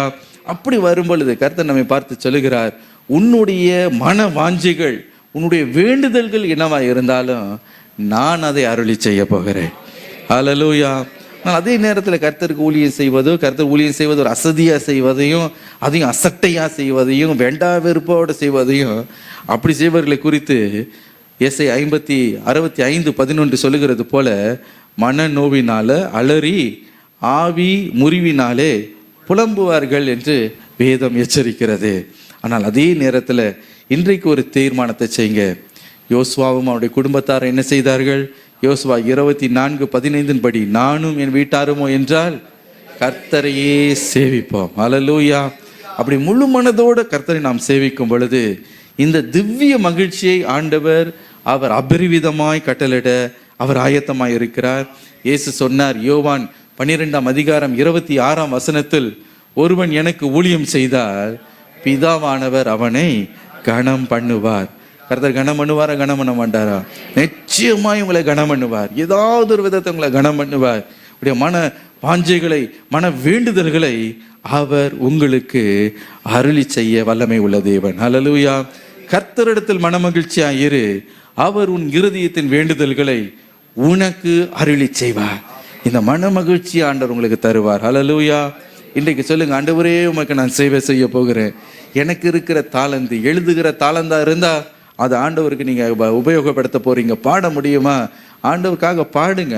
கர்த்தர் அதை உபயோகம் செய்ய. என்னால் உழைக்க முடியுங்க, அவ்வளோதான் என்னால் செய்ய முடியும். என்னால் கொடுக்க முடியும், அவ்வளோதான் செய்ய. ஏன்னா ஜெபிக்க தாங்க முடியும்.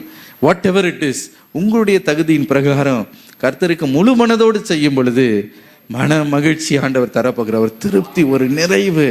அதோடு கூட நீங்கள் கேட்கறதுக்கு முன்பதாகவே, நீங்கள் கேட்பதற்கும் நினைப்பதற்கும் அதிகமாக கர்த்தர் உங்களுக்காக உங்களுடைய இருதயத்தின் வாஞ்சைகளை நிறைவேற்றி என் மகள், என் மகன் என்று சொல்லி உங்களை கனம் பண்ண போகிறார். ஹல்லேலூயா. நீங்களே உங்களை கனம் பண்ண வேண்டாம், நீங்களே உங்களை உயர்த்த வேண்டாம். கர்த்தரே உங்களை உயர்த்துவார், கர்த்தரே கனம் பண்ணுவார். கர்த்தரே மற்றவங்களுக்கு முன்பதாக ஆச்சரியப்படி செய்வாங்க.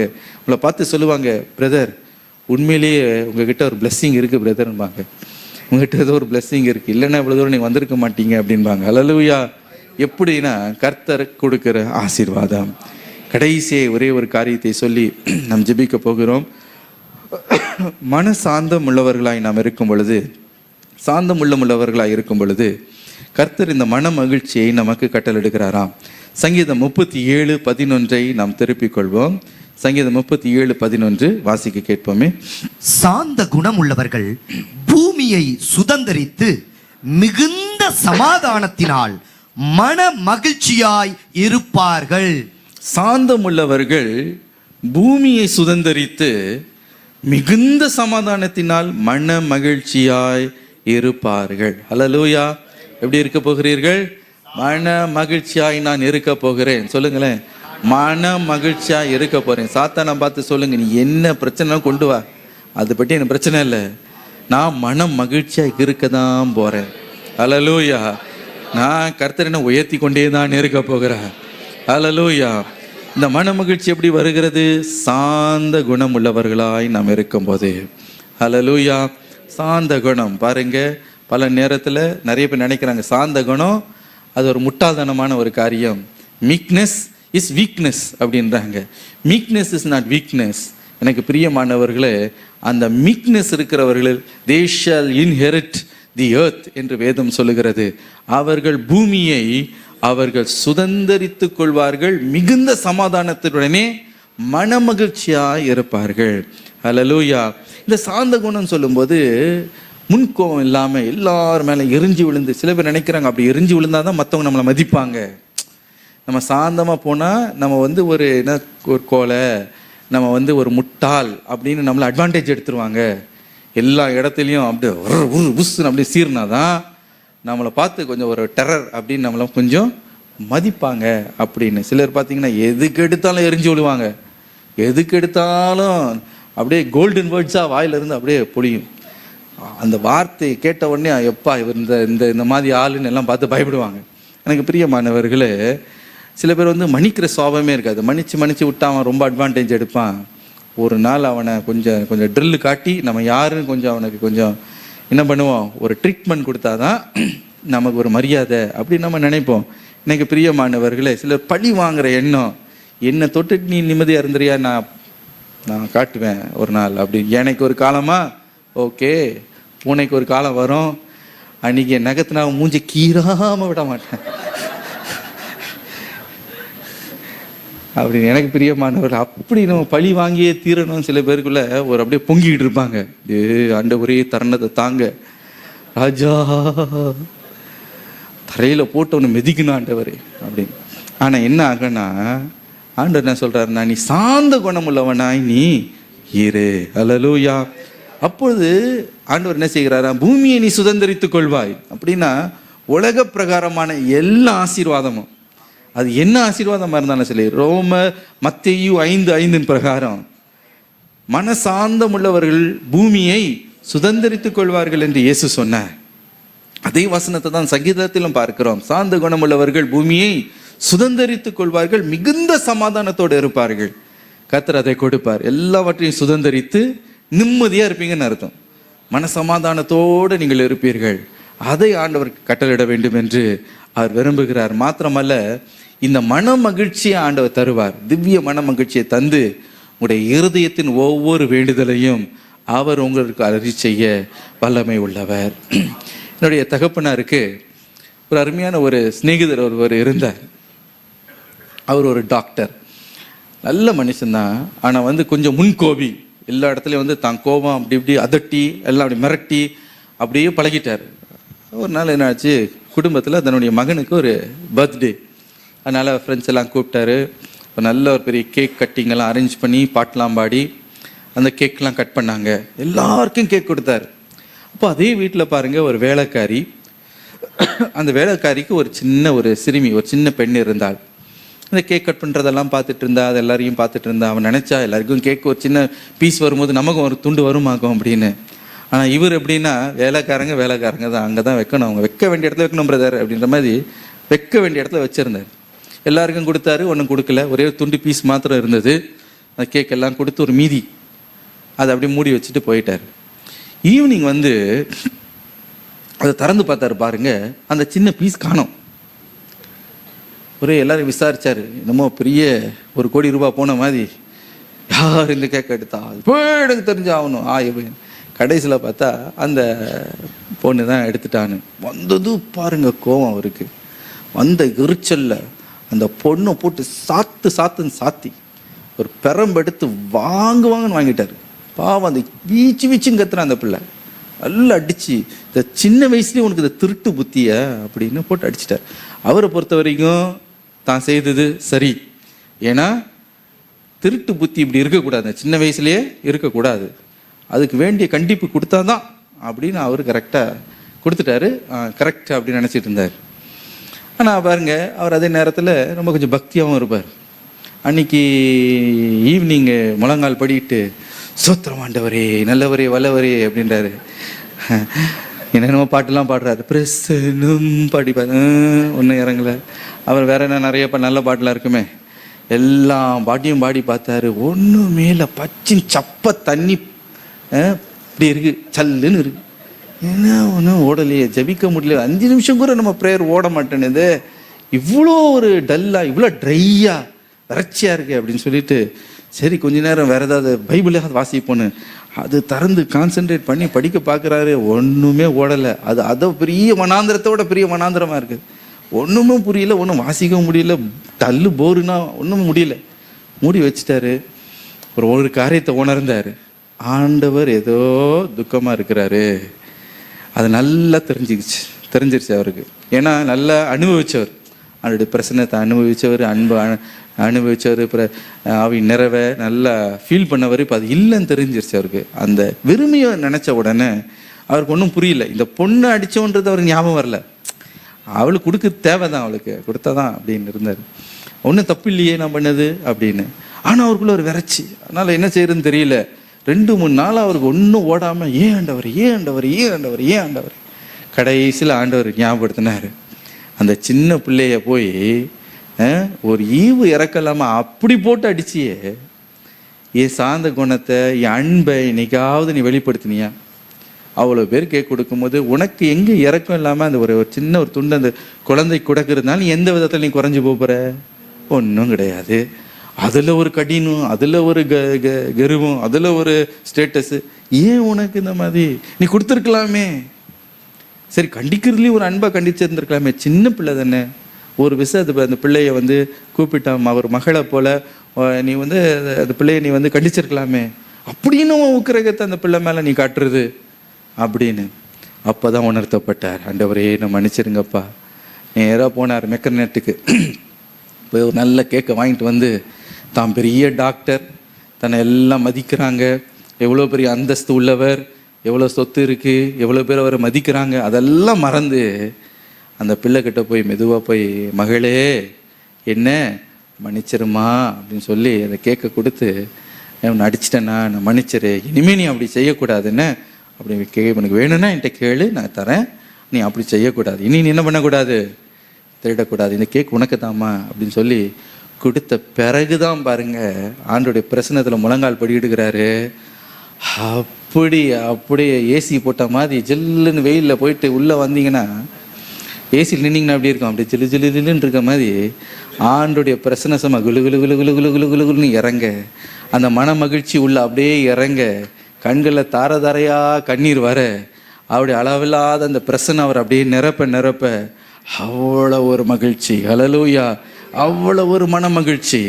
எனக்கு பிரியமானவர்களே, கர்த்தர் உங்களை பார்த்து சொல்லுகிறார், இன்னைக்கு நீ மனசாந்தம் உள்ளவனாய் நீ நடந்துக்கொள், என்னுடைய அன்பை நீ காண்பி, ஆவியின் கனிகள் உண்டு என்பதை மறந்து போகாதே. ஒரு பக்கம் நீ பரிசுத்தவான், நீ நேர்மை எல்லாம் இருக்கட்டும், ஆனால் அதே நேரத்தில் பரிசீலனை போல அப்படி கொடுங்கோல் காட்சி எல்லாம் காட்டாத, உன் சாந்த குணத்தை நீ காண்பி. ஏன் தெரியுமா?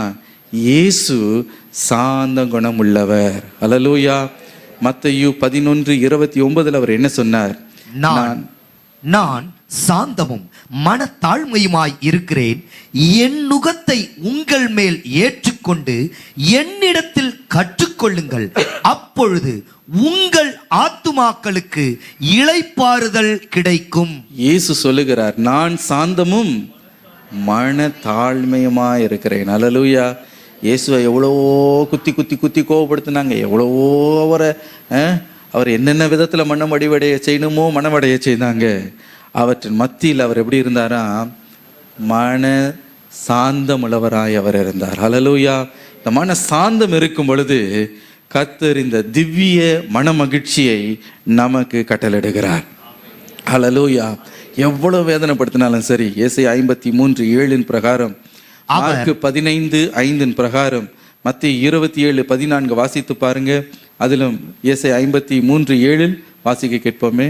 அவர் நெருக்கப்பட்டும் ஒடுக்கப்பட்டும் இருந்தார், ஆனாலும் தம்முடைய வாயை அவர் திறக்கவில்லை. அடிக்கப்படும்படி கொண்டு போகப்படுகிற ஒரு ஆட்டுக்குட்டியை போலவும், தன்னை மயிர் கத்தரிக்கிறவனுக்கு முன்பாக சத்தம் இடாதிருக்கிற ஆட்டை போலவும் அவர் தம்முடைய வாயை திறவாதிருந்தார். அல்லேலூயா. தன் வாயை திறவாதிருந்தார். அடிக்கப்பட்ட ஆட்டுக்குட்டியை போல அவர் மௌனமாக இருந்தார் என்று நாம் பார்க்கிறோம். அவ்வளவு சாந்தம். அது ஆண்டவர் சொல்லி காண்பிக்கிறார். என்னிடத்தில் அந்த சாந்தத்தை நீ கற்றுக்கொள்ளும் பொழுது நீ பூமியை நீ சுதந்தரிப்பாய். பூமிக்குரிய ஆசீர்வாதம் எல்லாவற்றையும் நான் உனக்கு அருளி செய்வேன். உனக்கு வீடு வேணுமா? அதை நான் கட்டளிடுவேன். உனக்கு வாகனம் வேணுமா? நான் அதை கட்டளிடுவேன். எனக்கு 4 வீலர் தான், அதையும் நான் கட்டளிடுவேன். கர்த்தர் தான் சொல்லுகிறார், பூமியை நீ சுதந்தரித்துக் கொள்வாய். யார் சொன்னா? இயேசுவே சொல்லுகிறார். மத்தேயு 5:5 சொல்லுகிறார் அல்லவா, நீ பூமியை நீ சுதந்தரித்துக் கொள்வாய். சங்கீதத்தில் பார்க்கிறோம், பூமியை சுதந்தரித்து மிகுந்த சமாதானத்தினாலே மன மகிழ்ச்சியா இருப்பாய். ஹல்லேலூயா. எத்தனை பேருக்கு இந்த மன மகிழ்ச்சி வேண்டும்? ஹல்லேலூயா. இன்றைக்கு கேட்க போகிறோம், பெற்றுக்கொள்ள போகிறோம். இருக்கிற இடத்துல அப்படியே முழங்கால் படிக்கிட்டு ஹல்லேலூயா நம்மை தாழ்த்துவோமா? இயேசுவிடத்தில் அந்த மன தாழ்மையை நாம் கற்றுக்கொள்வோம். ஆண்டவரே, அந்த ஆண்டவரே சாந்த குணத்தை எனக்கு தாங்க ஆண்டவரே. நான் கோவப்படலாம், நியாயமாக கூட இருக்கலாம். ஆனால் ஆண்டவரே, அதே நேரத்தில் உம்முடைய ஆவியின் கனி சாந்த குணத்தை எனக்கு தாங்கல ஆண்டவரே. உம்முடைய அன்பை நான் வெளிப்படுத்துறது இல்லையே. எப்பொழுதுமே நியாய நீதி ஒரு பெரிய கொடுங்கோல் ஆட்சியை போல ஆண்டவரே, ஒரு டிக்டேட்டரை போல நான் இருக்கக்கூடாது ஆண்டவரே. ஆண்டவரே, நான் மன தாழ்மையோடு நான் இருக்கணும், சாந்த குணமுள்ளவனான இருக்கணும். ஹல்லேலூயா. அந்த குணத்தை எனக்குள்ள தாங்க ஆண்டவரே. அந்த பொறுமை எனக்கு தாங்க ஆண்டவரே. நீடிய பொறுமை எனக்கு தாங்க ஆண்டவரே. ஹல்லேலூயா. உம்மிடத்துல தான் நான் கற்றுக்கொள்ள முடியும். இயேசுவே, உம்மை நான் பார்க்க உம்மிடத்துல நெருங்க உம்மோடு பழக அந்த சாந்த குணம், அந்த திவ்ய சாந்தம் எனக்குள்ள உண்டாகட்ட ஆண்டவரே. மற்றவர்கள் ஆண்டவரே மதிக்காம ஆண்டவரே வாய்க்கு வந்த மதி திட்டுகிற குணம் மாறணும் ஆண்டவரே. சொந்த மனைவியை கெட்ட வார்த்தையினாலே பேசுகிற இந்த நாவை மன்னிங்க ஆண்டவரேன்னு கேளுங்க. மற்றவங்களை மனமடிவடைய செய்கிற, மற்றவங்களுடைய குற்றங்களை பெரிதாய் அதை குற்றப்படுத்தி காண்பிக்கிற ஆண்டவரே, அந்த குணங்கள் மாறணும் ஆண்டவரே. எனக்குள்ள ஒரு மனம் மாற்றம் உண்டாவதாக, எனக்குள்ள ஆழமான ஒரு மாற்றம் உண்டாவதாக.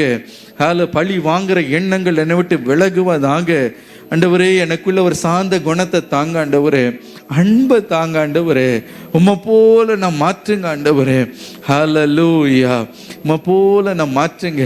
நீ வாய் தரமாதவரை போல ஆண்டவரே, எவ்வளவு நிந்திக்கப்பட்டாலும், எவ்வளவு ஆண்டவரே உம்மை குற்றப்படுத்தினாலும் பொறுமையோடு நீ சகித்தீரே, அதை நாங்கள் நினைவு கூறுகிறோம் ஆண்டவரே. உம்மை மீது எவ்வளவோ குற்ற பழி ஆண்டவரே, தவறான பழிகளை சுமத்தும் பொழுது அமைதியாக இதை கேட்டுக்கொண்டு இருந்தீரேப்பா ஆண்டவரே. மயிர் கத்திரிக்கிறவனுக்கு முன்பதாக வாய் தரமாத ஒரு ஆட்டை போல நீர் இருந்தீர் ஆண்டவரே.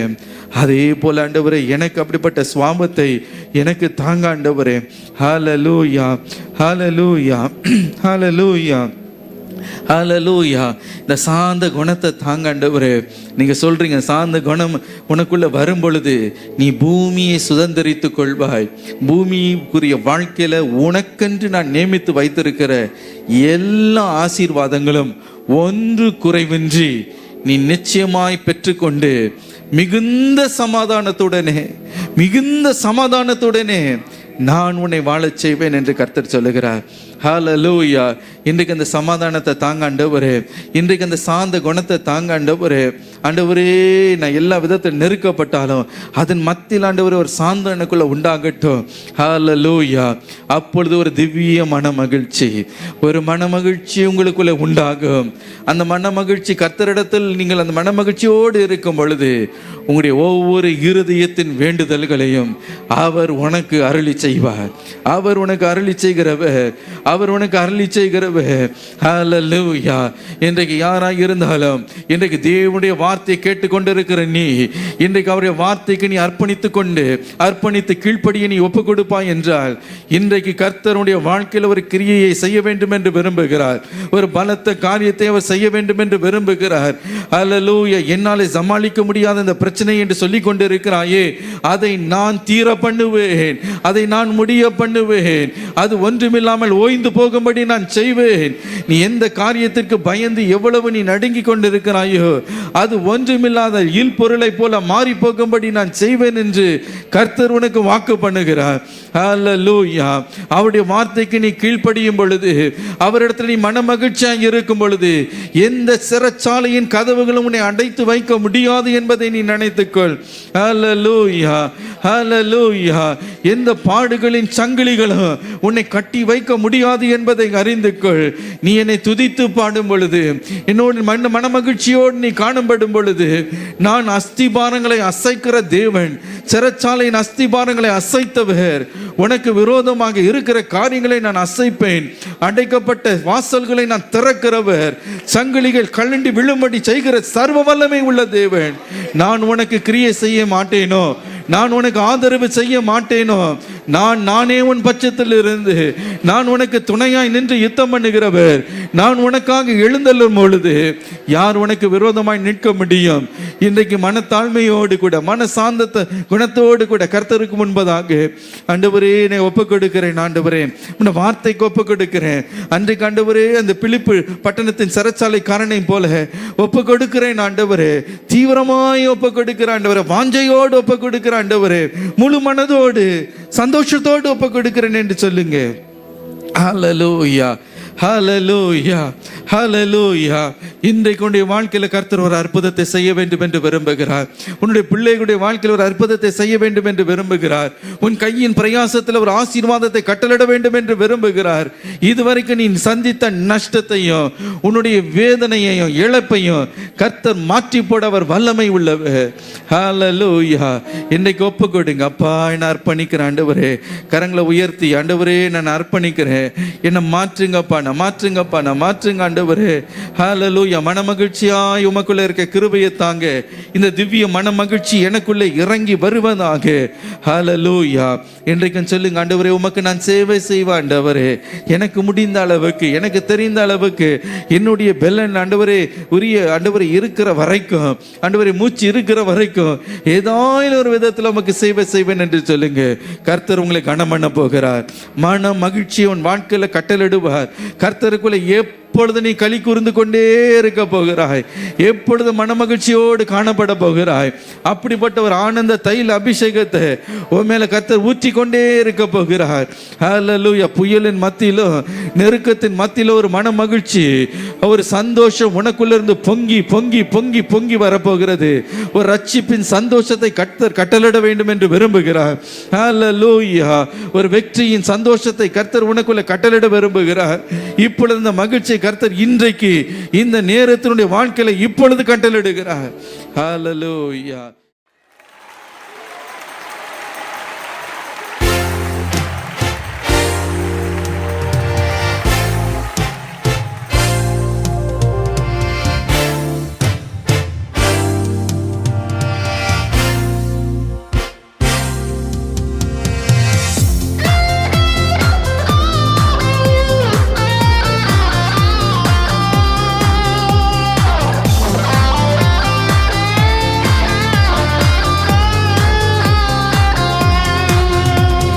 ஆத்மநேசரோடு அன்பினாலும் சென்று அவளோட நான் கெஞ்சி கேட்ட போது, ஆத்மநேசரோடு அன்பினாலும் சென்று அவளோட நான் கெஞ்சி கேட்ட போது, அபிஷேக நதி என்னில் பாய்ந்து வந்தது, ஆனந்தத்தினால் என்னை அபிஷேகித்தார்.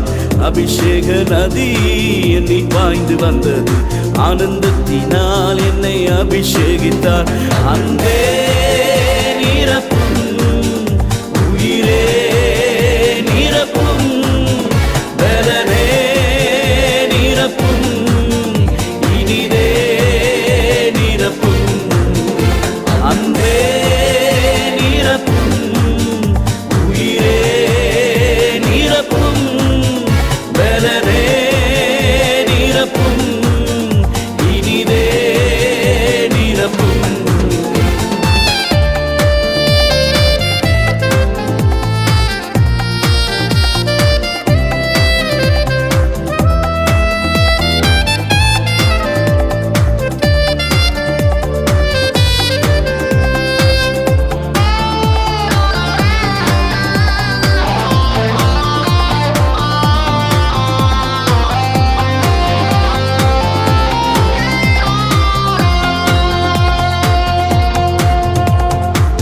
ஆத்மநேசரோடு உன்னதங்கள் சென்று மெய் மறந்து நான் அவர் மார்பில் சாய்ந்த போது, ஆத்மநேசரோடு உன்னதங்கள் சென்று மெய் மறந்து நான் அவர் மார்பில் சாய்ந்த போது, மகிமையின் ஒளியை என்னை வீச செய்தார்.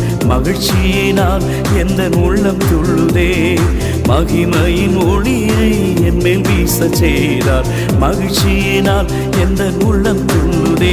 அன்பே நிரப்பும், உயிரே நிரப்பும், பலனே நிரப்பும், இனிதே நிரப்பும். அன்பே நிரப்பும், உயிரே நிரப்பும், பலனே நிரப்பும், இனிதே நிரப்பும். சீயோன் குமாரரே, உங்கள் தேவனாகிய கர்த்தருக்குள் மகிழ்ந்து களி கூறுங்கள்.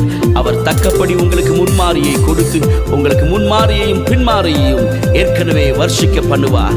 நீங்கள் சம்பூர்ணமாய் சாப்பிட்டு திருப்தி அடைந்து உங்களை அதிசயமாய் நடத்தி வந்த உங்கள் தேவனாகிய கர்த்தருடைய நாமத்தை துதிப்பீர்கள். என் ஜனங்கள் ஒருபோதும் வெட்கப்பட்டு போவதில்லையே. Father, we bless your name, O God. We give you glory and honor to your name. ஆத்மநேசரோடு அகமகிழ்வேனே, இக்காலத்து பாடுகள் ஓய்ந்தொழிந்து போகும். ஆத்மநேசரோடு அகமகிழ்வேனே, இக்காலத்து பாடுகள் ஓய்ந்தொழிந்து போகும். மகிமை மகத்துவம் என்னை மூடிக்கொள்ளும். மறுரூபமாவேன் என் நேசர் சாயலாய். மகிமை மகத்துவம் என்னை மூடிக்கொள்ளும். மறுரூபமாவேன் என் நேசர் சாயலாய். அன்பே நிரப்பும், உயிரே நிரப்பும், பலனே நிரப்பும், இனிதே நிரப்பும். அன்பே நிரப்பும், உயிரே நிரப்பும், பலனே நிரப்பும், இனிதே நிரப்பும்.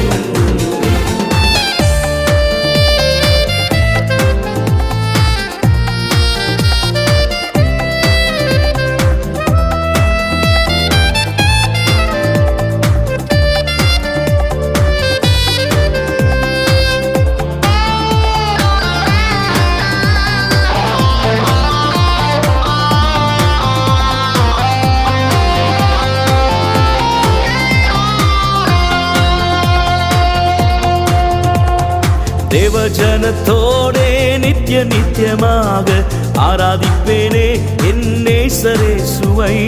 தேவஜனத்தோடே நித்திய நித்தியமாக ஆராதிப்பேனே என் நேசரேசுவை. தூதர் பாடும் தேசம் என் சொந்தமான தேசம். கண்ணீர் இல்லையே, இனி கவலை இல்லையே. தூதர் பாடும் தேசம் என் சொந்தமான தேசம். கண்ணீர் இல்லையே, இனி கவலை இல்லையே. அன்பே நிரப்பும், உயிரே நிரப்பும், பலனே நிரப்பும், இனிதே நிரப்பும்.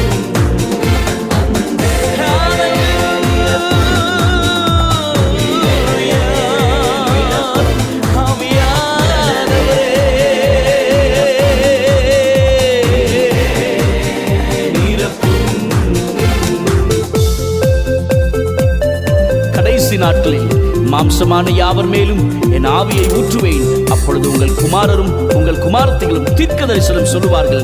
உங்கள் மூப்பர்கள் சொப்பனங்களையும் உங்கள் வாலிபர்கள் தரிசனங்களையும் காண்பார்கள் என்று சொன்னவரே, ஊழியக்காரர் மேலும் ஊழியக்காரிகள் மேலும் அந்நாட்களில் என் ஆவியை ஊற்றுவேன் என்று சொன்னீரே. உம்முடைய ஆவியின் பிரசன்னம், உம்முடைய மகிமையின் பிரசன்னம், உம்முடைய அபிஷேகம் எங்களை ஆட்கொள்வதாக. பரிசுத்த ஆவியானவரே, fill us, Lord. ஆவியானவரே, நன்றி நன்றி நன்றி. அக்கினியினால் என்னை நிறைத்திட்டீரே. ஆவியானவரே, நன்றி நன்றி நன்றி. அக்கினியினால் என்னை நிறைத்திட்டீரே. இன்னும் வேண்டும் என்று கெஞ்சுதே என் ஆவி. நிரப்பும் நிரப்பும் என்று உள்ளம் ஏங்குதே. இன்னும் வேண்டும் என்று கெஞ்சுதே என்னாவி, நிரப்பும் நிரப்பும் என்று உள்ளம் ஏங்குதே. அன்பே நிரப்பும், உயிரே நிரப்பும், பலனே நிரப்பும், இனிதே நிரப்பும். எல்லாரும் சேர்ந்து பாடு.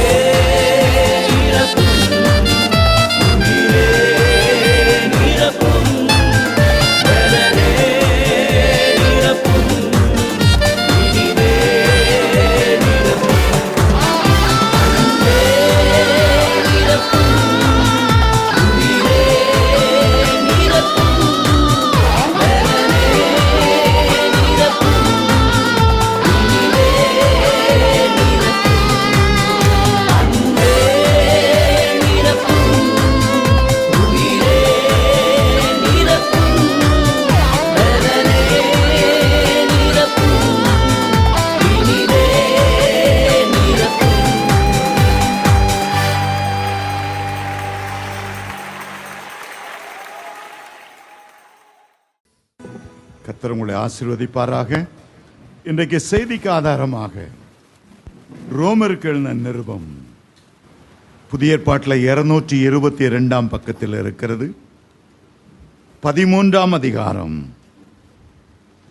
8 வசனத்தையும் உபாகமம் 28 அதிகாரம் 12 வசனத்தையும் நான் வாசிக்க விரும்புகிறேன். ரோமருக்கு எழுதின நிருபம் 13 அதிகாரம் 8வது வசனம். ஒருவரிடத்தில் ஒருவர் அன்பு கூறுகிற கடனே அல்லாமல் மற்றொன்றிலும் ஒருவனுக்கும் கடன் படாதிருங்கள். பிறனிடத்தில் அன்பு கூறுகிறவன் நியாயப்பிரமாணத்தை நிறைவேற்றுகிறான். ஏற்ற காலத்தில் உன் தேசத்திலே மழை பெய்யவும், நீ கையிட்டு செய்யும் வேலைகளை எல்லாம் ஆசீர்வதிக்கவும் கர்த்தர் உனக்கு தமது நல்ல பொக்கிஷ சாலையாகிய வானத்தை திறப்பார். நீ அநேகம் ஜாதிகளுக்கு கடன் கொடுப்பாய், நீயோ கடன் வாங்காதிருப்பாய். ஆண்டவர் இந்த உபாகமம் 28 ஒரு வாக்கு தத்தத்தை கொடுக்கிறார். நீ அநேக ஜாதிகளுக்கு கடன் கொடுப்பாய், நீயோ கடன் வாங்காதிருப்பாய். ரோமருக்கு எழுதின நிருபத்தில் நாம் வாசித்தோம், ஒருவருக்கொருவர் அன்பு செலுத்துகிற கடனே அல்லாமல் வேறு ஒன்றிலும் கடன் படாதிருங்கள், கடன் வாங்காதிருங்கள், மற்றவர்களுக்கு அடிமையாகாதிருங்கள், குறைவுள்ளவர்களாய் நிற்காதிருங்கள். நம்முடைய அருமை ஆண்டவர் மனதுருக்கத்தோடு இன்றைக்கு உங்களை ஆசீர்வதித்து சொல்லுகிறார், உன்னுடைய துயர நாட்களும் பற்றாக்குறை நாட்களும் முடிந்து போகட்டும். நான் உன்னை ஆசீர்வதிக்கும்படி வானத்தின் பலகணிகளை உனக்கு திறப்பேன். என்னுடைய நல்ல பொக்கிஷசாலையாகிய வானத்தை நான் உனக்கு திறப்பேன். நீ அநேக ஜாதிகளுக்கு கடன் கொடுப்பாய், நீயோ கடன் வாங்காதிருப்பாய். இல்ல, 2 வாக்கு தத்தத்தை சொல்லுகிறார். நீ அநேக ஜாதிகளுக்கு கடன் கொடுப்பாய், நீ கடன் வாங்காதிருப்பாய். இந்த 2 ஆசீர்வாதத்தில் பெரிய ஆசீர்வாதம் என்ன? கடன் வாங்காதிருப்பது பெரிய ஆசீர்வாதமா, அல்லது நீ கடன் கொடுக்கிற நிலைமையில உன்னத நிலைமையில இருப்பது பெரிய ஆசீர்வாதமா? எது பெரிய ஆசீர்வாதம்? கடன் வாங்காதிருப்பதா? ஹல்லேலூயா. நீ ஜாதிகளுக்கு கடன் கொடுப்பாய். ஆண்டவர் முதலாவது சொல்லுகிறார், உன்னுடைய கடன் பிரச்சனை நாம் மாற்றணும், உன்னுடைய பற்றாக்குறை நாட்களை நாம் மாற்றணும். 2வது, நீ மனம் இறங்கி மற்றவர்களுக்கு கொடுக்கக்கூடிய அளவில் உன்னை நான் உயர்ந்த நிலைமையில வைக்கணும். முதலாவது உன் சாபத்தை நான் முறிக்கணும், பிறகு அந்த சாபத்தை உனக்கு ஆசீர்வாதமா மாற்றணும். நீ துயரத்தை கண்ட நாட்களை நான் முடிவடைய பண்ணணும், மகிழ்ச்சியோடு கர்த்தரை சேவிக்கிற நாட்களை நான் உனக்கு தரணும். இந்த 2 காரியத்தை சொல்லிவிட்டு என்னொன்றை சொல்லுகிறார், மற்றவரிடத்தில் அன்பு கூறுகிற கடனே அல்லாமல் வேறு ஒன்றிலும் நீ கடன் படவே கூடாது. ஆமென், ஹல்லேலூயா. நமக்கு வாக்குத்தத்தம் பண்ணினவர் உண்மையுள்ளவர். ஆமென், ஹல்லேலூயா. நம்மோடு உடன்படிக்கை பண்ணினவர் உடன்படிக்கையை காக்கிற உண்மையுள்ள தேவனாய் இருக்கிறார். 1000 தலைமுறைக்கு நமக்கு இரக்கம் செய்கிறவராய் இருக்கிறார். நாம் மேன்மையாய் உயர்வதற்கு பரலோக ஆசீர்வாதங்களை நமக்கு தருகிறவராய் இருக்கிறார். அவர் அன்புள்ள ஒரு தகப்பன். ஆமென், ஹல்லேலூயா. பூமிக்கு கீழே அவ்வளவு புதையல்களை, வைரங்களை, வைடூரியங்களை வைத்த ஆண்டவரை தான் நம்ம ஆராதிக்கிறோம். பொன்னும் அவருடையது, வெள்ளியும் அவருடையது, காட்டு மிருகங்கள் அவருடையது, பறவைகள் அவருடையது, பூமியும் அதன் குடிகளும் பூமியின் அதன் நிறைவும் கர்த்தருடையது. ஆமென், ஹல்லேலூயா. அந்த பெரிய பரலோக ஐஸ்வர்யவான் நம்ம பார்த்து சொல்லுகிறார், என் பிரியமானவனே, உன் ஆத்துமா வாழ்கிறது போல எல்லாவற்றிலும் நீ வாழ்ந்து சுகமாய் இருக்க வேண்டும் என்று விரும்புகிறேன். ஆமென். என்னுடைய மகிமையின் ஐஸ்வர்யத்தின்படியே உன்னுடைய குறைவுகள் எல்லாம் நான் நிறைவாக்குவேன். ஆமென், ஹல்லேலூயா. இயேசுவின் நாமத்தில் இந்த சென்னை பட்டணத்தில் நீங்க ஒரு பெரிய செல்வ சீமானாய் வாழ்ந்திருப்பீர்கள், செல்வ சீமாட்டியாய் இருப்பீர்கள். ஆமென். கிறிஸ்துமஸ் வருகிறதா, 1000 கிராம ஊழியக்காரர்களுக்கு துணி எடுத்து கொடுத்து 1000 கிராம ஊழியர்களை உற்சாகப்படுத்தி பிரியாணி போடக்கூடிய அளவில் ஆண்டவர் உங்களை உன்னத நலத்தில் வைப்பார். ஆமென். உங்களுடைய கைகளை கொண்டு 1000 ஏழை மக்களுக்கு உதவி செய்து அவர்களை உயர்த்தி விடுகிற மேன்மையான நிலைமையில ஆண்டவர் வைப்பார். நீ ஒரு நாளும் வாலாக மாட்டாய், நீ தலையாவாய். நீ கீழாக மாட்டாய், மேலாவாய். ஆமென், ஹல்லேலூயா, ஹல்லேலூயா. இன்றைக்கு அநேக குடும்பங்கள்ல கடன் பிரச்சனை அவர்களை வாட்டுகிறது. கடன் பிரச்சனையினால் மன சோர்ந்து போகிறார், அதில் விட்டு எழும்ப முடியாதபடி இருக்கிறார். தொழில் ஆரம்பிச்சேன் பிரதர், ஒரே நஷ்டம், ஒரே கஷ்டம். 1 கோடி ரூபாய்க்கு மேல கடன் இருக்கிறது. 2 கோடியா இந்த வருஷம் உயர்ந்துட்டுது. நான் செய்கிற காரியமெல்லாம் தீந்து போகிறது. நான் எதை செய்தாலும் அது உருப்பட மாட்டேங்குது. எத்தனையோ தொழில் ஆரம்பித்து பார்க்கிறேன், நஷ்டம் நஷ்டம், கஷ்டம் கஷ்டம் என்று அநேகர் சொல்லுகிறார்கள். ஒரு டாக்டர், பெரிய டாக்டர், அவர் சொன்னார், நான் ஒரு ஆஸ்பத்திரியை பெருசா மாற்றணும்ட்டு எவ்வளவோ கடன் வாங்கி செய்து பார்த்தேன், ஒன்றும் நடக்கலை. தெருவில் உள்ளவங்ககிட்ட எல்லாம் 10க்கு 1 அடுத்த மாதம் தந்துடுறேன், அநியாய வட்டி, அரசியல்வாதிகிட்ட இன்றைக்கு தலை தூக்க முடியாமல் இருக்கிறேன். மானம் போது பிரதர். என்னை ஈட்டிக்காரர் கையில் கொடுத்துட்டாங்க. ஃபோன் மிரட்டலாக வந்துட்டு இருக்குது. என் ஃபோனையே நான் மாற்றிட்டேன். ரொம்ப துக்கத்தோடு சொன்னார். முந்தா நாள் ஒரு கல்யாணத்துக்கு போனேன். ஒரு பெரிய இன்ஜினியர், பெரிய கன்ஸ்ட்ரக்ஷன் கம்பெனி வைத்திருக்கிறார். சொன்னார், நாங்கள் கடனுக்குள்ளே வாழ்கிறோம், பில்டிங் கான்ட்ராக்ட் எல்லாம் வருது, ஆனால் சரியான ஒர்க்கர்ஸ் கிடைக்கல, நிறைவேற்ற முடியல. என்னமோ ஆண்டவருடைய சாபமோ என்னமோ எனக்கு தெரியல. என் குடும்பம் கஷ்டப்படுது, என் குடும்பம் வேதனைப்படுது. சில நாட்களாக இப்படிப்பட்ட துயர வேதனையான வார்த்தைகளை கேட்டு என்னுடைய உள்ளத்தில் நான் தொய்ந்து போனேன். அருமையான தேவனுடைய பிள்ளைகளே, இன்றைக்கு நம்ம ஆண்டவரை நோக்கி பார்க்க போகிறோம்.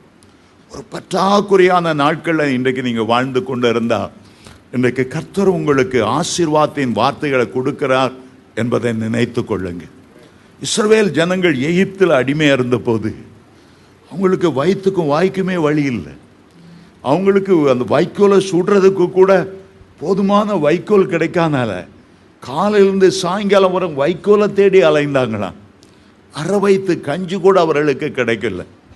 ஆனால் ஆண்டவர் எகிப்திலிருந்து விடுதலையாக்கி கொண்டு வந்த போது வனாந்தரத்தில் அவருடைய தேவைகளை எல்லாம் சந்தித்தார். வானத்திலிருந்து மன்னாவை பொழிந்தருளினார். அன்னன்னைக்குள்ள தேவைகள் எவ்வளவு மன்னாவை அவங்கள சாப்பிட முடியுமோ அவ்வளோத்தை அவங்கள எடுக்கும்படி அனுமதித்தார். இறைச்சி வேணும், மட்டன் வேணும், ஆசைப்பட்ட போது சிக்கன் 65 செய்து சாப்பிடக்கூடும்படி அந்த பாளையத்தில் காடைகளை வந்து குவித்தாராம். ஒரு காடையை வேட்டையாடுறது அவ்வளோ கஷ்டம், துரத்திட்டு போய் வனாந்தரில் பிடிக்கிறது அவ்வளோ கஷ்டம். நீ ஒன்றும் பிடிக்க வேண்டாப்பா, எல்லாம் உன் வீட்டு வாசலில் வந்து விழும். ஆண்டவர் அப்படி செய்தார். ஆனால் கானானுக்குள்ள போகும்போது இன்னும் திரட்சி, இன்னும் ஓவர்ஃப்ளோ, பாத்திரம் நிரம்பி வழிகிறது. அன்று சொன்னார், நீ கட்டாத வீடுகள், நிறைய வீடுகளை உனக்கு தாரேன், நிறைய ஒலிவு மர தோப்புகளை தாரேன், நீ நட்டாத திராட்சை தோட்டத்தை உனக்கு நான் தாரேன். அது பாலும் தேனும் ஓடுகிற தேசம், வானத்தின் மழையே தாகத்தோடு குடிக்கிற ஒரு தேசம், செல்வ செழிப்பான ஒரு தேசம்.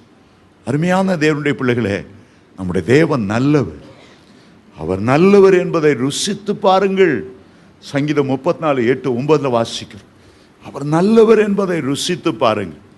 இன்றைக்கு ஆண்டவர் சொல்லுகிறார், நீ அநேக ஜாதிகளுக்கு கடன் கொடுப்பாய், நீயோ கடன் வாங்காதிருப்பாய். கூடவே சொல்லுகிறார், அந்த கடன் வாங்குற மென்டாலிட்டியை உன்னை விட்டு நீக்கிடு. நான் அங்கே கடன் வாங்கி இங்கே அடைச்சிருவேன், இங்கே கடன் வாங்கி அங்கே அடைச்சிருவேன், இந்த மனுஷிக ஞானத்தெல்லாம் விட்டுரு. நீ கடன் வாங்கணும்னு நினைத்தா அன்பு கூறுகிற கடனை அல்லாமல், சுவிசேஷத்தை கிரேக்கருக்கும் யூதருக்கும் அறிவிக்கிற கடனை அல்லாமல் வேற ஒன்றில் நீ கடன் படவே கூடாது. ஆமென், ஹல்லேலூயா, ஹல்லேலூயா. இந்த நாளில் ஏதோ ஒரு காரியத்தை, இந்த புதிய வருஷத்துக்கு நீங்கள் செல்வதற்கு முன்பாக கர்த்தர் ஒரு பெரிய அற்புதத்தை உங்களுடைய வாழ்க்கையில் செய்ய வேண்டும் என்று விரும்புகிறார். பல வருஷத்துக்கு முன்னால் ஒரு சரித்திரத்தில் உள்ள ஒரு கதையை, ஒரு சம்பவத்தை நான் கேட்க நேர்ந்தது. நெப்போலியன் என்று சொல்லப்படுகிற சக்கரவர்த்தி, அவன் பிரான்ஸ் தேசத்தை அரசாண்டு கொண்டு வந்தான். ஒரு பெரிய வீரன், அதே நேரத்தில் மனதுருக்கம் உள்ளவன். ஒரு நாள் இரவு தன்னுடைய வீரர்கள் தங்கியிருந்த அந்த பாசறையை, டென்ட் அடித்து இருந்த அந்த இடத்தை பார்க்கும்படி ராத்திரி 2 மணிக்கு போல அவன் மெதுவாக அமைதியாய் சுற்றி வந்தான். யுத்த காலத்தில் அந்த எந்த டென்ட்லையும் விளக்கு எரியக்கூடாது என்பது சட்டம். விளக்கு எரிந்ததென்றால் பகைவர்கள் எங்கேயோ இவர்கள் தங்கியிருக்கிறார்கள், அந்த விளக்கு வெளிச்சத்தை வைத்து கண்டுபிடித்து குண்டு போட்டு விடுவார்கள். ஆனால் அவன் சுற்றி வரும்போது ஒரு கூடாரத்தில், டென்ட்டில் லைட் எரிந்து கொண்டு இருந்தது. மெல்ல எட்டி பார்த்தான். ஒரு போர் வீரன் டேபிளில் படுத்திருந்தான். கிட்ட வந்தார். அந்த டேபிளில் ஒன்றை அவன் எழுதி வைத்திருந்தான். தலைப்பை கொடுத்தான், என் கடனை எப்படி நான் செலுத்தப் போகிறேன், யார் என் கடனை தீர்க்க முடியும், கடனுக்கு மேல் கடன், ஒவ்வொரு பேராய் எழுதி வைத்திருந்தான். இந்த எம்சி பீட்டர் 10,000 ரூபாய் கடன், இந்த ஆளுக்கு 20,000 கடன், 30,000 கடன், வரிசை எழுதி கடைசியில் டோட்டல் போட்டு இத்தனை கோடி, இத்தனை லட்சம், இத்தனை ரூபாய், இந்த கடனை என்னால் எப்படி செலுத்த முடியும். அந்த எழுதி வைத்ததுக்கு மேலே அவனுடைய கை துப்பாக்கி இருந்தது. நெப்போலியன் அதை பார்த்தார். இவ்வளோ கடனா, செலுத்த முடியாமல் தற்கொலை செய்து கொள்ள போகிறானா, துப்பாக்கியை லோட் பண்ணி வைத்திருக்கிறானே. முதலாவது அந்த துப்பாக்கி எடுத்தார். அவருடைய குண்டுகளை எடுத்து பாக்கெட்டில் போட்டு கொண்டார். துப்பாக்கியை அடுத்த பாக்கெட்டில் வைத்தார். அவன் எழுதியிருந்தானே, இவ்வளோ கடன் நான் எப்படி செலுத்த முடியும், அதுக்கு கீழே நானே செலுத்தி தீர்ப்பேன் நெப்போலியன் அப்படி என்று கையெழுத்திட்டு வைத்துவிட்டு விளக்கை அணைத்து விட்டு போய்விட்டான். காலையில் அந்த வீரன் எழுந்தான். துப்பாக்கி காணோம். முன்பாக தான் எழுதின அதை பார்க்கிறான். கீழே சிவப்பு நிற இங்கில் நானே அதை செலுத்தி தீர்ப்பேன். அடடா, நெப்போலியன் வந்திருக்கிறார், என்னுடைய அறைக்குள்ளே வந்திருக்கிறார், நான் எழுதினதை பார்த்திருக்கிறார். என்னுடைய துப்பாக்கி அவர்தான் எடுத்துக்கொண்டு போயிருந்திருக்கக்கூடும். கொஞ்ச நேரத்துக்குள்ளெல்லாம் ஒரு போர் வீரன் வந்தார். இவனுக்கு இருந்த கடன் தொகையை பார்க்கலாம் 2 மடங்கு அதிகமான தொகை அந்த பொட்டணத்தில் பொற்காசுகளாக இருந்தது. அவனுக்கு சந்தோஷம் தாங்க முடியல. என் சக்கரவர்த்தி இவ்வளோ அன்புள்ளவராக இருந்து என் கடனை தீர்க்கிற அளவு மட்டும் எனக்கு கொடுக்கல, அதை பார்க்கலும் இன்னொரு மடங்கு எனக்கு கொடுத்தாரு.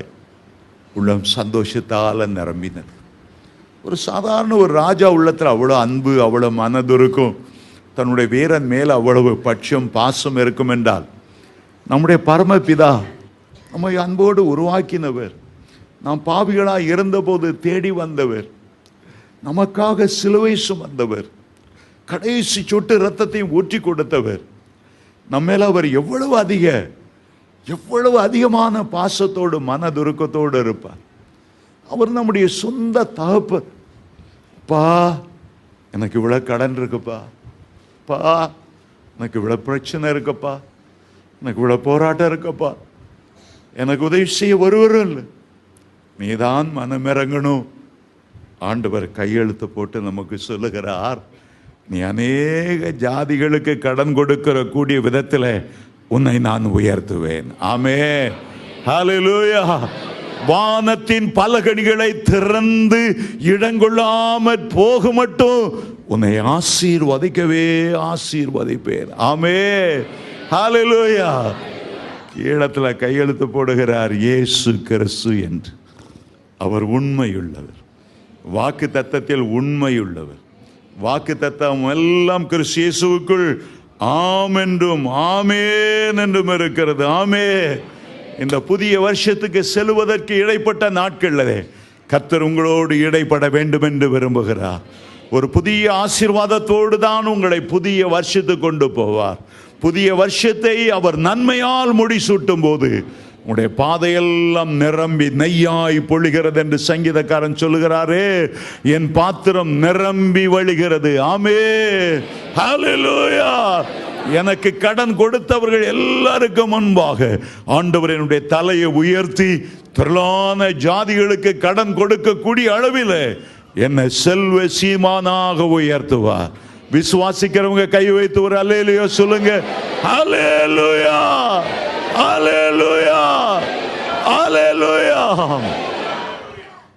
ஆடு மேய்த்து சொந்த சவுர்களால் பகைக்கப்பட்ட ஒரு தாவீதை அவ்வளவு உயர்த்தி பெரிய சக்கரவர்த்தியாக மாற்றின ஆண்டவர் எந்த மனுஷனையும் புழுதியிலிருந்து உயர்த்தி உன்னத நிலைமைக்கு கொண்டு வர வல்லமையுள்ளவராக இருக்கிறார். ஆமென், ஹல்லேலூயா, ஹல்லேலூயா. சிறையிருப்பில் ஒரு கைதியாய் பிடிபட்டு போன தானியேலை அநேக ராஜாக்களுக்கு பிரதம மந்திரியாய் ஆண்டவர் உயர்த்தினார். ஆமென். இமைப்பொழுதுல ஆண்டவர் உயர்த்த வல்லமையுள்ளவர், இமைப்பொழுதுல உங்களை மேன்மைப்படுத்த வல்லமையுள்ளவர். அற்புதங்களையும் அதிசயங்களையும் செய்கிறவருக்கு முன்பாகத்தான் நாம் வாழ்ந்து கொண்டிருக்கிறோம். ஆமென், ஹல்லேலூயா. நம்முடைய தேசத்தை பார்த்தா நம்முடைய தேச தலைவர்கள் எல்லாம் கடன் வாங்குறதுல ரொம்ப ஸ்பெஷலிஸ்ட்.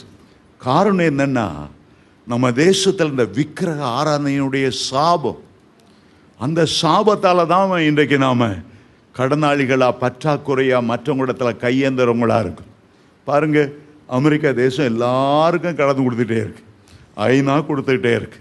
ஐரோப்பா தேசம் இயேசுவை பின்பற்றுகிற, இயேசுடைய நாமம் தரித்த பல தேசங்கள் மற்றவங்களுக்கு கொடுக்கக்கூடிய நிலைமையில் இருக்கிறது. அமெரிக்கா டாலர் நோட்டை பார்த்தா அதில் ஒரு வார்த்தை எழுதியிருக்கிறாங்க, இன் காட் வி ட்ரஸ்ட். எந்த டாலர் நோட்டை பாருங்க, அதில் ஒரு வார்த்தை இருக்கும், இன் காட் வி ட்ரஸ்ட். உலகத்தில் 250க்கு மேற்பட்ட தேசங்கள் இருக்குது. எந்த தேசோடைய ரூபா நோட்லையும் அப்படி எழுதியிருக்காங்களா? அப்படி எழுதுறதில்லை. ஆனால் அமெரிக்காவில் அப்படி எழுதுனா. குவைத் தேசம் பணக்கார தேசமாக இருந்தது. திடீர்னு சதாம் ஹுசைன் வந்து அதை பிடிச்சிட்டார். அதுக்கப்புறம் அமெரிக்கா தான் வந்து அதை விடுவிச்சு, நீ இனிமேல் ஒழுங்காரு கையில் கொடுத்த பிறகு இப்போ குவைத்துடைய ரூபா நோட்டுகள் எல்லாம், அந்த நோட்டு பேர் தினார்னு பேர். அந்த நோட்டில் வி சீக் காட்ஸ் அசிஸ்டன்ஸ்ங்கிற வார்த்தை இப்போ எழுதியிருக்காங்க. சதாம் ஹுசைன்லேருந்து விடுதலையாக்கப்பட்ட பிறகு, அதுக்கு முன்னால் உள்ள அவங்க நோட்டில் அப்படி எழுதலை. சதாம் ஹுசைன்லேருந்து பிடிபட்டு அமெரிக்காக்காரர் வந்து அவனுக்கு உதவி செய்து விடுதலை வாங்கி கொடுத்த பிறகு இப்போ அவனுடைய நோட்டில் எல்லாம் வி சீக் காட்ஸ் அசிஸ்டன்ஸ், நாங்கள் கடவுளுடைய ஒத்தாசையை நாடுகிறோம். உண்மையிலேயே இந்த கடன் பிரச்சனை மாறுவதற்கு ஒரு செழிப்புள்ள நாட்கள் வருவதற்கு ஆண்டவருடைய ஒத்தாசை நாடுங்க. கர்த்தர் மேல நான் நம்பிக்கையா இருக்கிறேன்னு சொல்லுங்க. நீங்க ஒரு நாளும் குறைபட்டு போவதே இல்லை. ஆமென். ஹல்லேலூயா, ஹல்லேலூயா. தேவ பிள்ளைகள் ஆசீர்வதிக்கப்படும் போது தேவனுக்கு அது ஒரு பெரிய ஆசீர்வாதம். தேவ பிள்ளைகள் ஆசீர்வதிக்கப்படும் போது சபைகளுக்கு கொடுப்பார்கள், சபைகள் வளரும், புதிய புதிய புதிய சபைகள் எழுப்புவதற்கு அது உதவியா இருக்கும். உங்க மூலமாய் ஆண்டவர் சபைகளை ஆசீர்வதிக்கிறார், உங்கள் மூலமாய் ஏழை மக்களை ஆசீர்வதிக்கிறார், உங்கள் மூலமாய் சுவிசேஷம் பரம்பி செல்வதற்கு அது உதவியா இருக்கும். நீங்க செல்வ சீமானா உயரும் போது ஒரு 1000 பைபிள் மாதந்தோறும் ஏழைகளுக்கு வாங்கி தேசத்தில் நான் கொடுக்க போறேன். ஆண்டவருக்கு அது ஆசீர்வாதமா இல்லையா? ஆண்டவர் அதில் மனமகிழ்வாரா இல்லையா? உங்களை ஆசீர்வதிக்கும் போதுதான் கர்த்தருடைய சுவிசேஷம் வேகமாய் பரவும். ஆகவே ஆண்டவர் உங்களை ஆசீர்வதிக்க வேண்டும் என்று நினைத்திருக்கிறார். ஆமென். நிச்சயமாய் அதை அவர் நிறைவேற்றுவார். ஆமென். ஹல்லேலூயா, ஹல்லேலூயா. அநேகருக்கு இந்த கடன் பிரச்சனை தான் காலையிலேருந்து மனசை வாட்டுகிறது.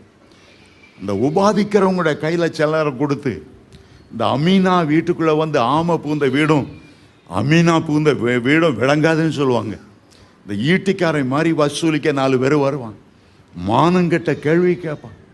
இந்த குடும்பமாக தற்கொலை பண்ணிடலாமாங்கிற எண்ணம் பல குடும்பங்களுக்குள்ள வந்துடும். ஆனால் தேவ பிள்ளைகள், வானத்தையும் பூமியும் படைத்தவர், சூரியனை சந்திரனை நட்சத்திரங்களை உண்டாக்கின சர்வ வல்லவருடைய பிள்ளைகளாய் நாம் இருக்கும்போது ஆண்டவர் சொல்லுகிறார், அன்பு கூறுகிற கடனே அல்லாமல் வேறு ஒன்றிலும் நீங்கள் கடன் படாதிருங்கள். ஆமென். ஹல்லேலூயா, ஹல்லேலூயா. அதுதான் கம்பராமாயணத்தில் ஒரு வார்த்தை எழுதி வைத்தார். கம்பராமாயணத்தை சொல்கிறேன்னு நினைக்காதுங்க, ஏன்னா காலேஜில் படித்தது. இப்போ போய் யாரும் உட்காந்து படிப்பா? இப்போ படிக்கிறதுக்கு டைம் இல்லை. கம்பராமாயணம், கடன்பட்டார் நெஞ்சம் போல கலங்கினான் இலங்கை வேந்தனா. இந்த கடன்பட்டார் நெஞ்சம் போல கலங்கினார் இலங்கை வேந்தன். நான் கவர்மெண்ட்டில் வேலை செய்ய போகும்போது ஃபஸ்ட்டு டே ஒரு ஃபார்மை, ஒரு டிக்ளரேஷன், எனக்கு கடன் இல்லைன்னு எழுதி கொடுக்கணும். கடன் இருந்தால் கவர்மெண்ட்டில் வேலைக்கு சேர்க்க மாட்டாங்க. அநேக டினாமினேஷனில் ஐயரா அப்பாயின்மெண்ட் பண்ணும்போது ஆங்கிலிக்கன் சர்ச்சில் கேட்குறாங்க, உனக்கு கடன் இருக்கா? நீ கடன் இருந்தால் நீ ஐயர் வேலைக்கே லாய்க்கு இல்லை. ஏண்டா உன் கடனை பற்றி தான் யோசிச்சுட்டு இருப்பா, மற்றவங்க கடனில் கஷ்டப்படும் போது உனக்கு மன துருக்கம் இருக்காது. ஆகவே தேவனுடைய பிள்ளைகள், அன்பு கூறுகிற கடனே இல்லாமல் ஒன்றிலையும் கடன்படாது, ஒன்றிலையும் கடன்படாங்க. அநேகர் தின்னே கடன்பட்டு போயிட்டாங்க. அது வேணும், சிக்கன் வேணும், இல்லாமல் சாப்பிடவே மாட்டேன், பருப்பு சாம்பார் ஏதாவது கவிச்சே இருக்கணும், வஜ்ர மீன் இருந்தால் தான் உள்ளே போ. இந்த நாக்குனாலேயே தாங்க கல்லறை அவங்க தோண்டிக்கிறாங்க. கடன் ஏதாவது தின்னு கெட்ட குடும்பங்கள்னு சொல்லுவாங்க. சிலர் கௌரவம் என் குடும்ப கௌரவம், கடன் வாங்கியாவது அப்படி செய்யணும், கடன் வாங்கியாவது இப்படி செய்யணும், இதனால் அடிமைப்பட்டு போகிறவங்க. திருமண நேரத்தில் விரலுக்கு தகுந்த வீக்கம் இல்லாமல் மனம் போல ப்ராமிஸ் பண்ணிடுறது, அதை கொடுக்க முடியாமல் கடன் வாங்கிறது. அருமையான தேவனுடைய பிள்ளைகளே, இன்றைக்கு ஒரு தீர்மானத்துக்கு வர போகிறீங்க. முதல்ல அந்த கடன் வாங்குகிற மென்டாலிட்டியை உங்களை விட்டு நீக்கணும். என்ன சூழ்நிலை வந்தாலும் நான் கடன் வாங்க மாட்டேன்னு நீங்கள் ஒரு தீர்மானம் செய்கிற வரையில், அது சின்ன கடனாக இருக்கட்டும் பெரிய கடனாக இருக்கட்டும், ஆண்டவரே உம்முடைய கிருபையினால இனி எந்த காரணம் வந்தாலும் நான் கடனே வாங்க மாட்டேன். அன்பு கூறுகிற கடனை எல்லாமே உம்முடைய வேத வசனம் சொல்லுது, கடன் படாதிருங்கள். ஆண்டவர் அதை எச்சரிக்கிறார். காரணம் என்னவென்றால், நீதிமொழிகள் வாசிக்கிறோம் 22 அதிகாரம் 7 வசனத்தில், ஐஸ்வர்யவான் தரித்திரனை ஆளுகிறான், கடன் வாங்கினவன் கடன் கொடுத்தவனுக்கு அடிமை. கடன் வாங்கினவன் கடன் கொடுத்தவனுக்கு அடிமை என்று நீதிமொழி 22:7 தெளிவாய் சொல்லுகிறது. ஆகவேதான் கர்த்தர் சொல்லுகிறார், கடன் படாதே மகனே, மகளே, கடன் படாதே, கடன் படாதே. உன்னுடைய தேவை நேரத்தில் மனுஷனை பார்த்து ஓடாதே, உன் தேவை நேரத்தில் கர்த்தரை நோக்கி உன்னுடைய கண்களை ஏறிடு. நீ கடன் படாதே, கடன் படாதே, மற்றவர்களுக்கு அடிமையாகி விடாதே. ஆண்டவர் திரும்ப திரும்ப திரும்ப சொல்லுகிறார். அருமையான தேவனுடைய பிள்ளைகளே, சாத்தான் பல விதங்களிலே கடன் வாங்குவதற்கான வாய்ப்புகளை உண்டாக்கலாம். உனக்கு எவ்வளோ பணம் வேணாலும் கேளு, நான் தர்றேன், மெதுவாக கொடு சொல்கிறவங்க 1000 பேர் வரலாம். அந்த தவணை திட்டம், இந்த தவணை திட்டம், புது வருஷத்துக்கு முன்னால் அந்த புது டிவி 20% டிஸ்கவுண்ட்டு, 25 இன்ஸ்டால்மெண்ட்டில் கொடுக்கலாம். உன்னுடைய கண்களை கவர்ச்சிப்பதற்கு பல திட்டங்களை மனுஷன் கொண்டு வரலாம். ஆனால் அது தேவனுக்கு விரோதமான திட்டங்கள். சாத்தான் கொண்டு வருகிற சிலந்தி வலை, உன்னை அந்த வலைக்குள்ளே இழுத்து போட்டு உன்னுடைய இரத்தத்தை உரிவதற்கு சாத்தான் காண்பித்து கொண்டு இருக்கிற ஒரு காரியம். அதை எண்ணவே கூடாது. அருமையான தேவனுடைய பிள்ளைகளே, எனக்கு இந்த சத்தியம் ஒரு காலத்தில் எனக்கு தெரியாமல் இருந்தது. நான் கவர்மெண்ட்டில் தான் வேலை செய்கிறேன். என்னுடைய வீட்டில் ஒரு கிணறு இருந்தது, அதில் ஒரு பம்ப் செட் வைக்கணும்னு எனக்கு ஆசை. அதை வீட்டை சுற்றி நல்லா தோட்டம் போடணும். எங்கள் கவர்மெண்ட்டில் சொசைட்டி உண்டு. அந்த சொசைட்டி கவர்மெண்ட்டில் கோஆப்ரேட்டிவ் சொசைட்டி, அதை நாங்கள் ஆனால் கடன்கார சொசைட்டினே கூப்பிட்றது உண்டு. எவ்வளோ நாளும் லோன் தருவான். வீடு கட்டுறதுக்கு இவ்வளோ லோனு, என்ன கடன் வாங்கினா கல்யாணத்துக்கு இவ்வளோ லோனு வாங்கிக்கலாம், தேவையானது வாங்கிக்கலாம். ஒரு நாள் அந்த பம்ப் செட் வாங்குறதுக்காக நான் அந்த லோன் அப்ளிகேஷனை ஃபில்லப் பண்ணி அந்த 1ஆம் தேதி வாக்கில் ரொம்ப க்யூ நிற்கிறோம். அந்த க்யூவில் நின்றுட்டு இருந்தேன். அப்போ நான் ஊழியக்காரனாக இல்லை, ஒரு விசுவாசியாக இருந்தேன். ஒரு விசுவாசியாக கவர்மெண்ட் சர்வெண்ட்டாக தான் இருந்தேன். இந்த க்யூவில் நின்றுட்டு இருக்கும்போது என்னுடைய ஆஃபீஸில் வேலை செய்த ஒரு நண்பன், அவனுடைய பேர் கிதியோன் என்று பேர். நான் அந்த க்யூவில் நிற்கிறத பார்த்தேன். பிரதர் கொஞ்சம் தனியாக வாங்க என்று கூப்பிட்டான். இங்கே வந்தேன். ஏன் இல்லை நின்றுட்டுருக்கீங்கன்னு கேட்டேன்.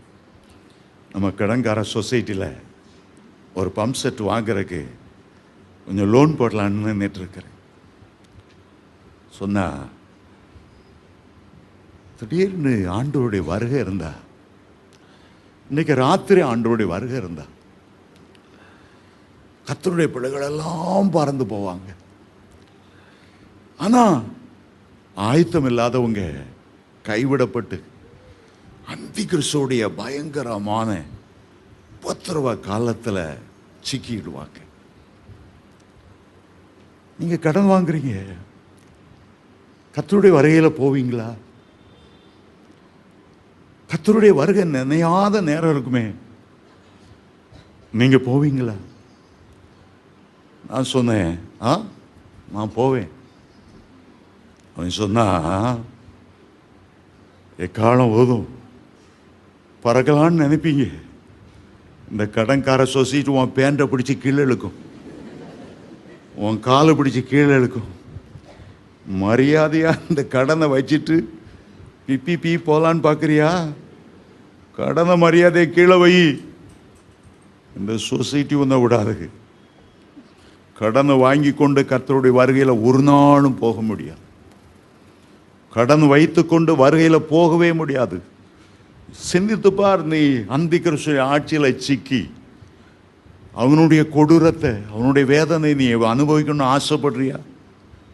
அவன் சொன்ன ஒரு வார்த்தை என்ன ஈட்டியா குத்துனது. அவன் என்ன சொன்னான் தெரியுமா? பிச்சை எடுத்தாலும் கடன் வாங்குவதில் நீ இன்னைக்கு தீர்மானம் பண்ண. பட்டினி கிடந்தாலும் கடன் வாங்க மாட்டேன்னு இன்னைக்கு தீர்மானம் பண்ண.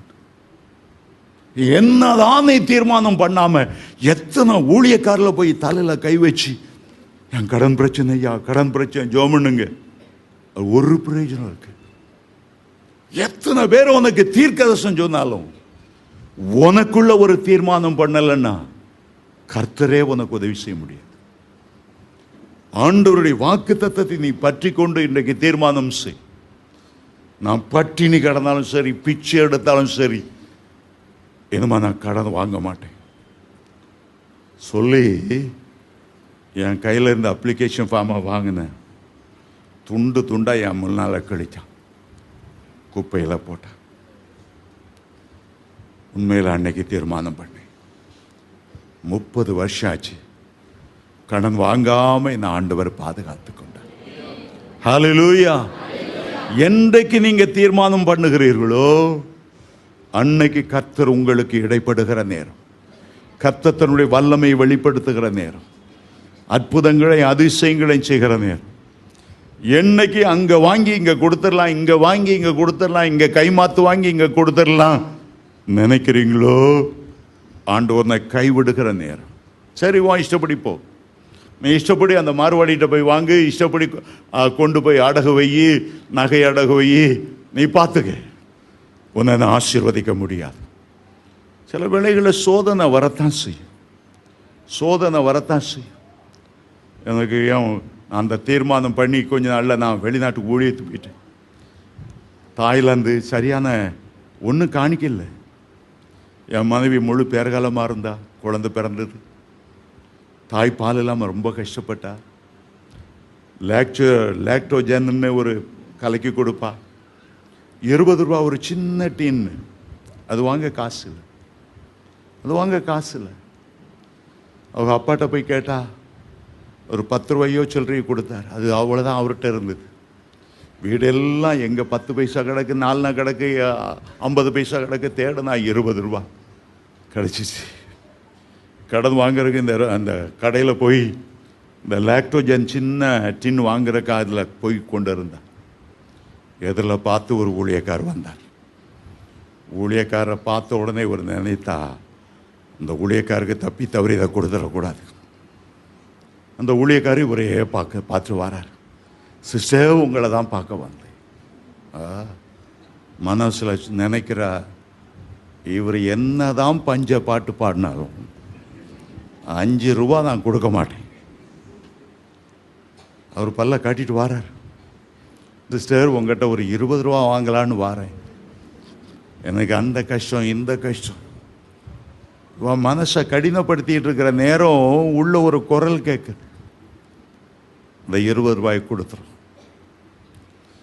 இவா சொல்றா, பேசுகிற நீர் தான் ஆண்டவரே, அல்லது வேற ஏதாவது குரல் கேட்குதா? ஆண்டவர் சொல்றார், கொடுத்துரு. ஒரு போராட்டம். இந்த போராட்டத்தில் சரி ஆண்டவர் கீழ்ப்படிஞ்சிரும். அந்த 20 ரூபாய் எடுத்து கொடுத்துட்டார். வீட்டுக்கு வந்தா பிள்ளை அழுகிறது. கட்டில் படுத்து விழுந்து தேம்பி தேம்பி என் மனைவி அழுதா. ஒரு 20 ரூபாய்க்கு வழி இல்லை, ஒரு 20 ரூபாய்க்கு வழி இல்லை. உண்மையிலே மனம் கஷ்டம் அழுது. ஒரு 10 நிமிஷம் ஆயிருக்கும், போஸ்ட்மேன் வந்தார். எழுந்து, மணி ஆர்டர் வந்திருக்கான்னு கேட்டார். மணி ஆர்டர் வரல, ஏதோ ஒரு பார்சல் வந்திருக்கு. பார்சலை கொண்டு வச்சா பெரிய பார்சல். உடைச்சி பார்த்தா மலேசியாவிலேருந்து ஏதோ ஒரு பாஸ்டர் 4 மாதத்துக்கு முன்னால் கப்பல் மார்க்கமாக அனுப்புன ஒரு பார்சல். பெரிய பெரிய பால்டீன், 8 பால்டீன் அதில் இருந்தது. ஆண்டவர் உண்மையுள்ளவர், வாக்கு தத்தம் பண்ணினவர் உண்மையுள்ளவர். அந்த 8ல் 4 இது பால்டீன்னு, 2 டின்னு ஹார்லிக்ஸ் டின்னு, 2 டின்னு எல்லாம் பெரிய பெரிய டின்னுகள். 20 கிலோ தூக்க முடியாமல் அவர் கொண்டாந்து இறக்குனார். நம்ம கொஞ்சத்தில் உண்மை உள்ளவர்களாக இருந்தா ஆண்டவர் அதிகத்தில் உண்மை உள்ளவராக இருப்பார். 2 தீமோத்தேயு 2:13 சொல்லுகிறது, நான் உண்மை இல்லாதவர்களாக இருந்தா, நான் உண்மை இல்லாதவர்களாக இருந்தாலோ அவரோ உண்மையுள்ளவர், அவரோ உண்மையுள்ளவர். அவரை 1000 முறை நான் நம்பலாம். நீங்கள் எந்த காரியத்தில் பொருத்தனை பண்ணுறீங்களோ அதை கர்த்தரோடு பொருத்தனை பண்ணுறீங்க, அதை கர்த்தரோடு உடன்படிக்கை செய்கிறீங்க. தானியேல் ஒரு நாள் ஒரு பொருத்தனை பண்ணார். நான் இந்த ராஜாவின் போஜனத்தை நான் சாப்பிடவே மாட்டேன், அவன் கொடுக்கிற திராட்சை ரசத்தை நான் பருகவே மாட்டேன், அது விக்கிரங்களுக்கு படைக்கப்பட்டு வருகிறது, எனக்கு பருப்பு கறி இருந்தால் போதும்.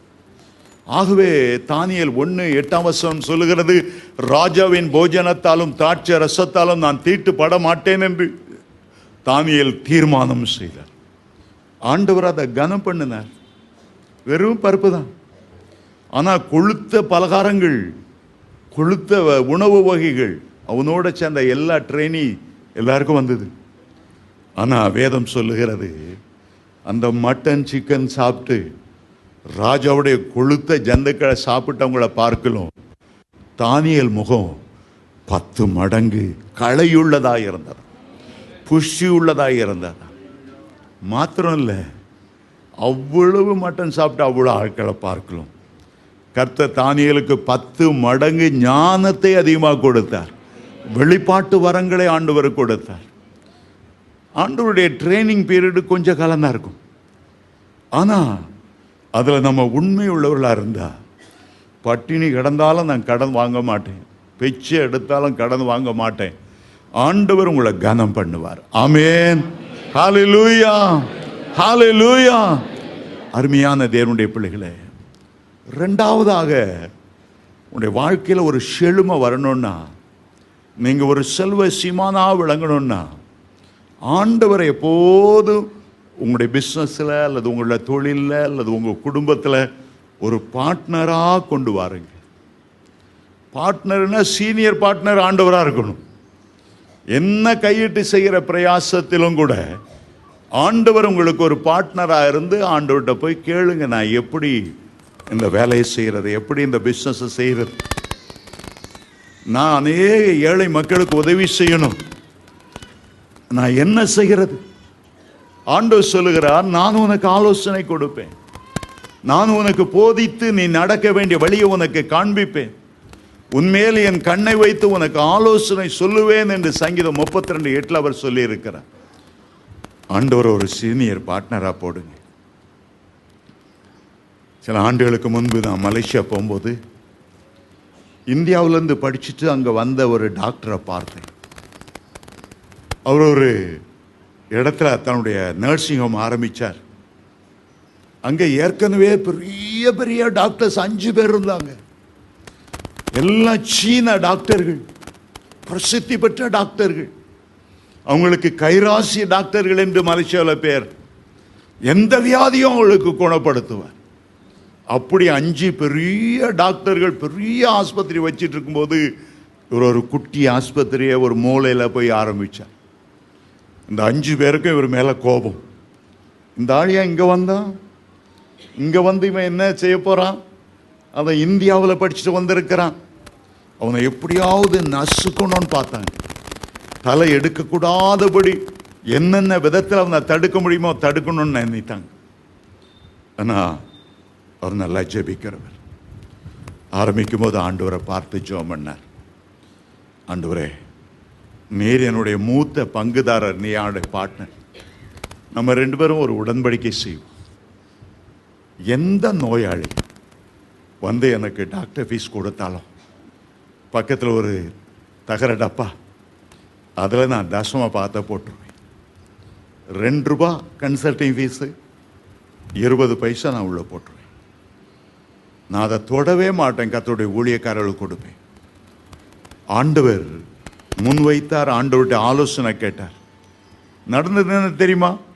அவ்வளோ கைராசி டாக்டர்களுக்கும் சுகவீனமாகி, ஒருத்தர் ட்ரீட்மெண்ட்டுக்காக ஒரு டாக்டர் அமெரிக்கா போயிட்டார், அடுத்த டாக்டர் பிரான்ஸ் போயிட்டார், அடுத்த டாக்டர் ஜெர்மனி போயிட்டார். அந்த 5 பெரிய பெரிய டாக்டர் ஆண்டவர் கிளப்பி தீராத வியாதியை கொடுத்து தூர இடத்துக்கு அனுப்பி விட்டார். இப்போ இவர் ஒருத்தர் தான் இங்கே டாக்டர். இவரை தவிர வேற எந்த ட்ரீட்மெண்ட்டும் யாரும் கொடுக்க முடியாது. இன்னைக்கு அவர் பெரிய கோடீஸ்வரனாக இருக்கிறார். ஹல்லேலூயா.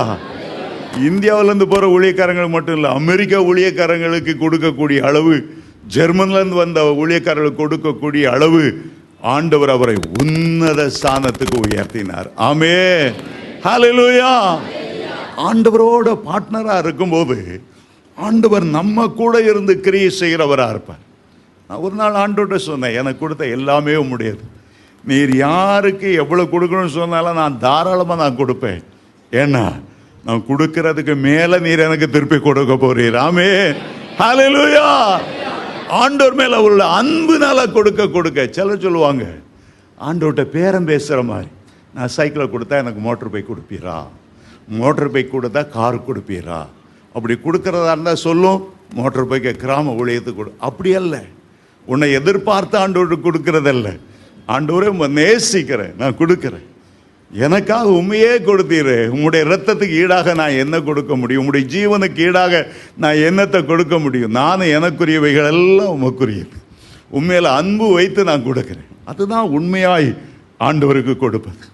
தசமாவும் கொடுக்கலன்னா எனக்கு சாபம் வந்துருமே, தசம பாகம் கொடுக்கலன்னா வியாதி வந்துருமே, அப்படி பயந்து பயந்து ஆண்டவர் கொடுக்காதுங்க. சாபத்தை எண்ணி எண்ணி கொடுக்காதுங்க. என் ஆண்டவர் மேலே நான் நேசிச்சிருக்கேன். தாவீது சொன்னார், என்னுடைய செல்வம் எனக்கு வேண்டிதாராம, இந்த பூமியில் என்னுடைய முழு பிரியத்தை வைத்திருக்கிற தேவனுடைய பிள்ளைகளுக்கு ஆகட்டும். அது நம்ம நேசிக்கிறேன். என் தாழ்வில் நினைத்தவர், என்னை தேடி வந்தவர், என்னை தூக்கி எடுத்தவர், மார்போடு அணைத்தவர், என் துயர நேரங்களிலெல்லாம் தாய் தேற்றுவது போல தேற்றினவர், ஒருபோதும் என்னை விட்டு விலகாம கைவிடாமல் என்னோடு இருக்கிறவர், மலையில் விலகினாலும் நீர் என்னை விட்டு விலகலி ஆண்டவரே, உங்களுடைய கிருபைக்காக நன்றின்னு சொல்லி அதை கொடுக்கும்போது சந்தோஷமாக கொடுக்கணும். நம்ம இதை கொடுத்தா அது கிடைக்கும், இதை கொடுத்தா அதை, அப்படியெல்லாம் வேண்டாம்.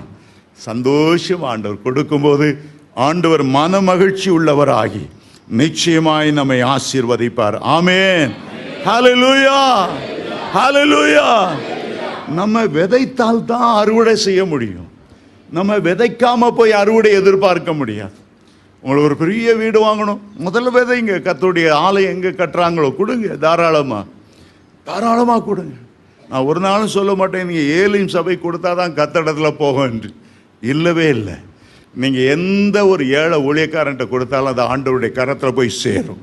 ஆண்டவர் சொல்லுகிறார், இந்த சிறியரில் ஒருவருக்கு எதை செய்தீர்களோ அதை எனக்கே செய்தீர்கள். ஒரு நாள் நினைக்காங்க நீங்கள் எல்லாம் எனக்கு தரணும் அப்படின்னு நினைக்கிறதே இல்லை.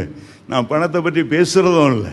நீங்கள் ஆசீர்வதிக்கப்படணுங்கிறதா என்னுடைய நோக்கமாக தவிர உங்கள்கிட்ட ஏதாவது எனக்கு கிடைக்குமான்னு எதிர்பார்க்கிறவும் இல்லை. அந்த எண்ணம் எனக்கு சின்னதுல இருந்ததில்லை. அரசாங்கத்தில் வேலை செய்யும்போது அந்த பண ஆசை இருந்ததில்லை.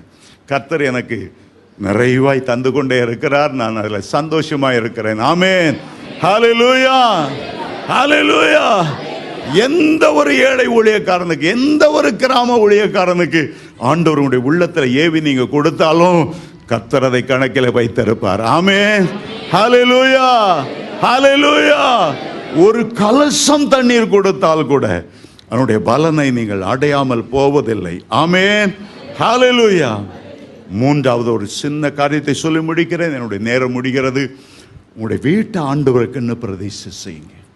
உங்களுடைய வீட்டை ஆண்டவருக்கு சுத்திகரிங்க. உங்களுடைய கடன் பிரச்சனை வரும்போது கர்த்தருடைய ஊழியக்காரர்களை உங்கள் வீட்டில் கூட்டு போய் இந்த வீட்டை சுற்றியெல்லாம் ஒரு ரத்தத்தை தெளித்து அந்த வீட்டை பரிசுத்தப்படுத்துங்க. இந்த வீட்டில் குறைவு என்ன யாரும் ஞாபகம் எடுக்காமல் உட்காந்து இதனால் ஒரு ஆசீர்வாதம் வராமல் இருந்தால் நீங்கள் செய்ய வேண்டியதை செய்யுங்க. ரட்சிக்கப்படாமல் இருந்தால் உங்களுடைய வாழ்க்கை ஆண்டவருக்குண்டு கொடுங்க. ஞானஸ்நானம் பெறாமல் இருந்தால் ஞானஸ்நானம் பெறுங்க. அபிஷேகம் இன்னும் பெறல, ஆண்டவருடைய அன்பை ருசிக்க முடியல, ரட்சிப்பின் அனுபவத்தோடு இருக்கிறேன். உங்களுடைய வீட்டை சுத்திகரித்து வீட்டில் ஒரு கூட்டம் நடத்தி அந்த உங்களுடைய வீட்டுக்கு வந்து தேவனுடைய ஊழியக்காரர்கள் ஜெபிக்கும் போது நிச்சயமாய் ஆண்டவர் உங்களை ஆசீர்வதிப்பார். என்னுடைய வீட்டில் ஒரு முறை டாக்டர் கிளிஃபர்ட் குமாரை கூப்பிட்டு ஒரு கூட்டம் வைத்தேன். காரணம் என்னென்னா, நான் எவ்வளோதான் அரசாங்கத்தில் சம்பாதிச்சாலும் அது பொத்தலான பையில் போட்டது போல தான் ஒடிக்கிட்டே இருந்தது. ஒரு கூட்டு வந்தேன். என்னோடய வீட்டில் ஒரு செழும நாள் உண்டாகணும். நீங்கள் ஒரு உபவாச கூட்டம் எங்கள் வீட்டில் நடக்குது. அவர் வந்தார். ஒரு 30 வருஷத்துக்கு முன்னால் எங்கள் வீட்டுக்கு வந்தார். வந்து ஒரு தீர்க்கதரிசனம் உரைத்தார். இன்று முதல் கர்த்தர் உனக்கு பசுமையான நாட்களை தருகிறார் என்று. உண்மையிலே இந்த வார்த்தை அப்படியே ஏற்றுக்கொண்டேன். எனக்கு ஒரு பசுமையான நாட்களை அன்னையில் இந்த ஆண்டவர் தந்தார். ஒரே உயரம், ஒரு ஏணி ஆண்டவர் காண்பிக்கிறார். மேலே ஏறிக்கொண்டே இருக்கிறார். கர்த்தர் உன்னை உயர்த்தி கொண்டே இருப்பார். அவ்வளோ மகிமையான தேவ ஊழியக்காரர் வீட்டில் வந்து அந்த குடும்பத்தை ஜெபம் பண்ணி குடும்பத்தில் உள்ள சாபங்களை உடைத்து வீட்டை சுற்றிலும் இயேசுவினுடைய இரத்தத்தை தெளித்து பிரதிஷ்டை பண்ணி வீட்டில் உள்ளவங்க தேவனோடு ஒப்புரவாகும்போது நடத்தும்போது இந்த வீட்டில் அவ்வளோ பெரிய ஆசீர்வாதம். ஆகவே உங்களுடைய குடும்பத்தில் நீங்கள் செய்ய வேண்டிய கடமைகளை செய்யுங்க. நீங்கள் ஆண்டவரை தூரமாக இருக்காமல், இன்னும் ஞானஸ்நானம் பெறாமல், இன்னும் அபிஷேகம் பெறாமல், ஏதோ ஒரு பேர் கிறிஸ்தவ வாழ்க்கைக்காக இங்கே வந்துட்டு போகிற நிலைமை இல்லாமல் முழுவதுமாய் ஆண்டவருக்கு என்று ஒப்பு கொடுத்த ஒரு வாழ்க்கை இருக்கணும். எலிசாபின் நாட்களில் ஒரு தீர்க்கதரிசியுடைய மனைவி அவள் துயரத்தோடு சொன்னார், என் கணவன் இறந்துட்டார், நிறைய கடன் வச்சுட்டு போயிட்டார், கடன் கொடுத்தவங்கெல்லாம் இப்போ என் பிள்ளைகளை அடிமையாக்க வராங்க, என்ன செய்யறதுன்னு தெரியல. உலக மனுஷர்கிட்ட அவள் போல தீர்க்கதரிசி இடத்துல வந்தான், தேவனுடைய மனுஷரிடத்துல வந்தான்.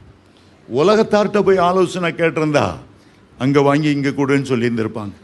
இங்கே குறைஞ்ச வட்டிக்கு கிடைக்கும், அங்கே அந்த பேங்க்ல இதை அடகு வைக்கலாம்னு சொல்லியிருப்பாங்க. ஆனால் அப்போ தேவனுடைய ஊழியக்காரத்தில் வந்ததுனால அந்த தேவ ஊழியக்காரர் சொன்னார், பக்கத்து வீட்டில் உள்ள பாத்திரங்கள்லாம் வாங்கி அதில் உன்னுடைய குடத்தில் உள்ள எண்ணெய் வார், நிரம்பி வழியும். அவள் அப்படி செய்த போது அந்த குடும்பத்தில் உள்ள கடன் தீர்ந்தது. மீதியை கொண்டு ஒரு செழுமையான நாட்கள் வாழ முடியும். அருமையான தேவனுடைய பிள்ளைகளே, இன்றைக்கு உங்களுடைய மத்தியில் நான் 3 முக்கியமான காரியங்களை சொல்லியிருக்கிறேன். முதலாவது, உங்களுக்குள்ள ஒரு தீர்மானம், இனி நான் கடன் வாங்க மாட்டேன். அன்பு கூறுகிற கடனே இல்லாமல் வேறொன்றிலும் நான் கடன் படமாட்டேன். 2வது, ஆண்டவரோடு உடன்படிக்கை செய்யுங்க. 3வது, உங்களுடைய வீட்டுக்கு தேவ ஊழியக்காரர்களை அழைத்து ஒரு உபவாச ஜெபம் போடுங்க. ஒரு ஆசீர்வாதத்துக்கு ஒரு டேர்னிங் பாயிண்ட் வரட்டும். பாஸ்டர் ஜான் ஹென்றி அருமையாய் தேவனுடைய ஆலோசனை சொல்லுகிற ஒரு தேவனுடைய மனிதர். வியாழக்கிழமை தோறும் இந்த இடத்துல ஆலோசனை சொல்லுகிற கூட்டங்கள் நடக்கிறது. நம்ம மத்தியில் ஒரு தம்பதிகள் வந்திருக்கிறாங்க. ஒரு சேகர், சகோதரி மேர்சி. அவளுக்கு 13 வருஷம் குழந்தை இல்லை. 13 வருஷம் குழந்தை இல்லை. ஆனால் நம்முடைய ஆலயத்துக்கு வந்தாங்க. ஒரு நாள் தேவனுடைய ஊழியக்காரோடு சேர்ந்து கண்ணீரோடு ஜெபம் பண்ணாங்க. இந்த கையில் ஒரு கற்பத்தின் கனி, ஒரு நல்ல ஆம்பளை பையனை ஆண்டவர் கொடுத்தார். நம்முடைய சாட்சியாய் நம்முடைய மத்தியில் இருக்கிறார். இன்றைக்கு அற்புதங்களை செய்கிற ஆண்டவர் 1000 கோடி முறை நீங்கள் நம்பலாம், விசுவாசிக்கலாம். அவரை சார்ந்து கொள்ளுங்கள். நீங்கள் அநேக ஜாதிகளுக்கு கடன் கொடுப்பீர்கள், நீங்களோ கடன் வாங்காத இருப்பீர்கள். எல்லாரும் எழுந்து நிற்போம். இன்றைக்கு கர்த்தருடைய ஊழியக்காரனாய் உங்கள் முன்பு நின்று நான் உங்களை ஆசீர்வதிக்க விரும்புகிறேன். உங்களை செல்வ சீமானாய், செல்வ சீமாட்டிகளாய் கர்த்தர் உயர்த்தும்படி, உங்களை எத்தனையோ வீடுகள், கார்கள், பங்களாக்கள், அதை பார்க்கலாம் அளவற்ற அபிஷேகத்தோடு, ஜெப ஆவியோடு கர்த்தர் உங்களை ஆசீர்வதிக்கும்படி நான் உங்களை ஆசீர்வதிக்க விரும்புகிறேன். உலக பிரகாரமான ஆசீர்வாதங்களையும், ஆவிக்குரிய ஆசீர்வாதங்களையும், உன்னதத்துக்குரிய ஆசீர்வாதங்களையும், நித்தியத்துக்குரிய ஆசீர்வாதங்களையும் கர்த்தர் உங்களுக்கு இன்று முதல் தரும்படி உங்களை ஆசீர்வதிக்க விரும்புகிறேன்.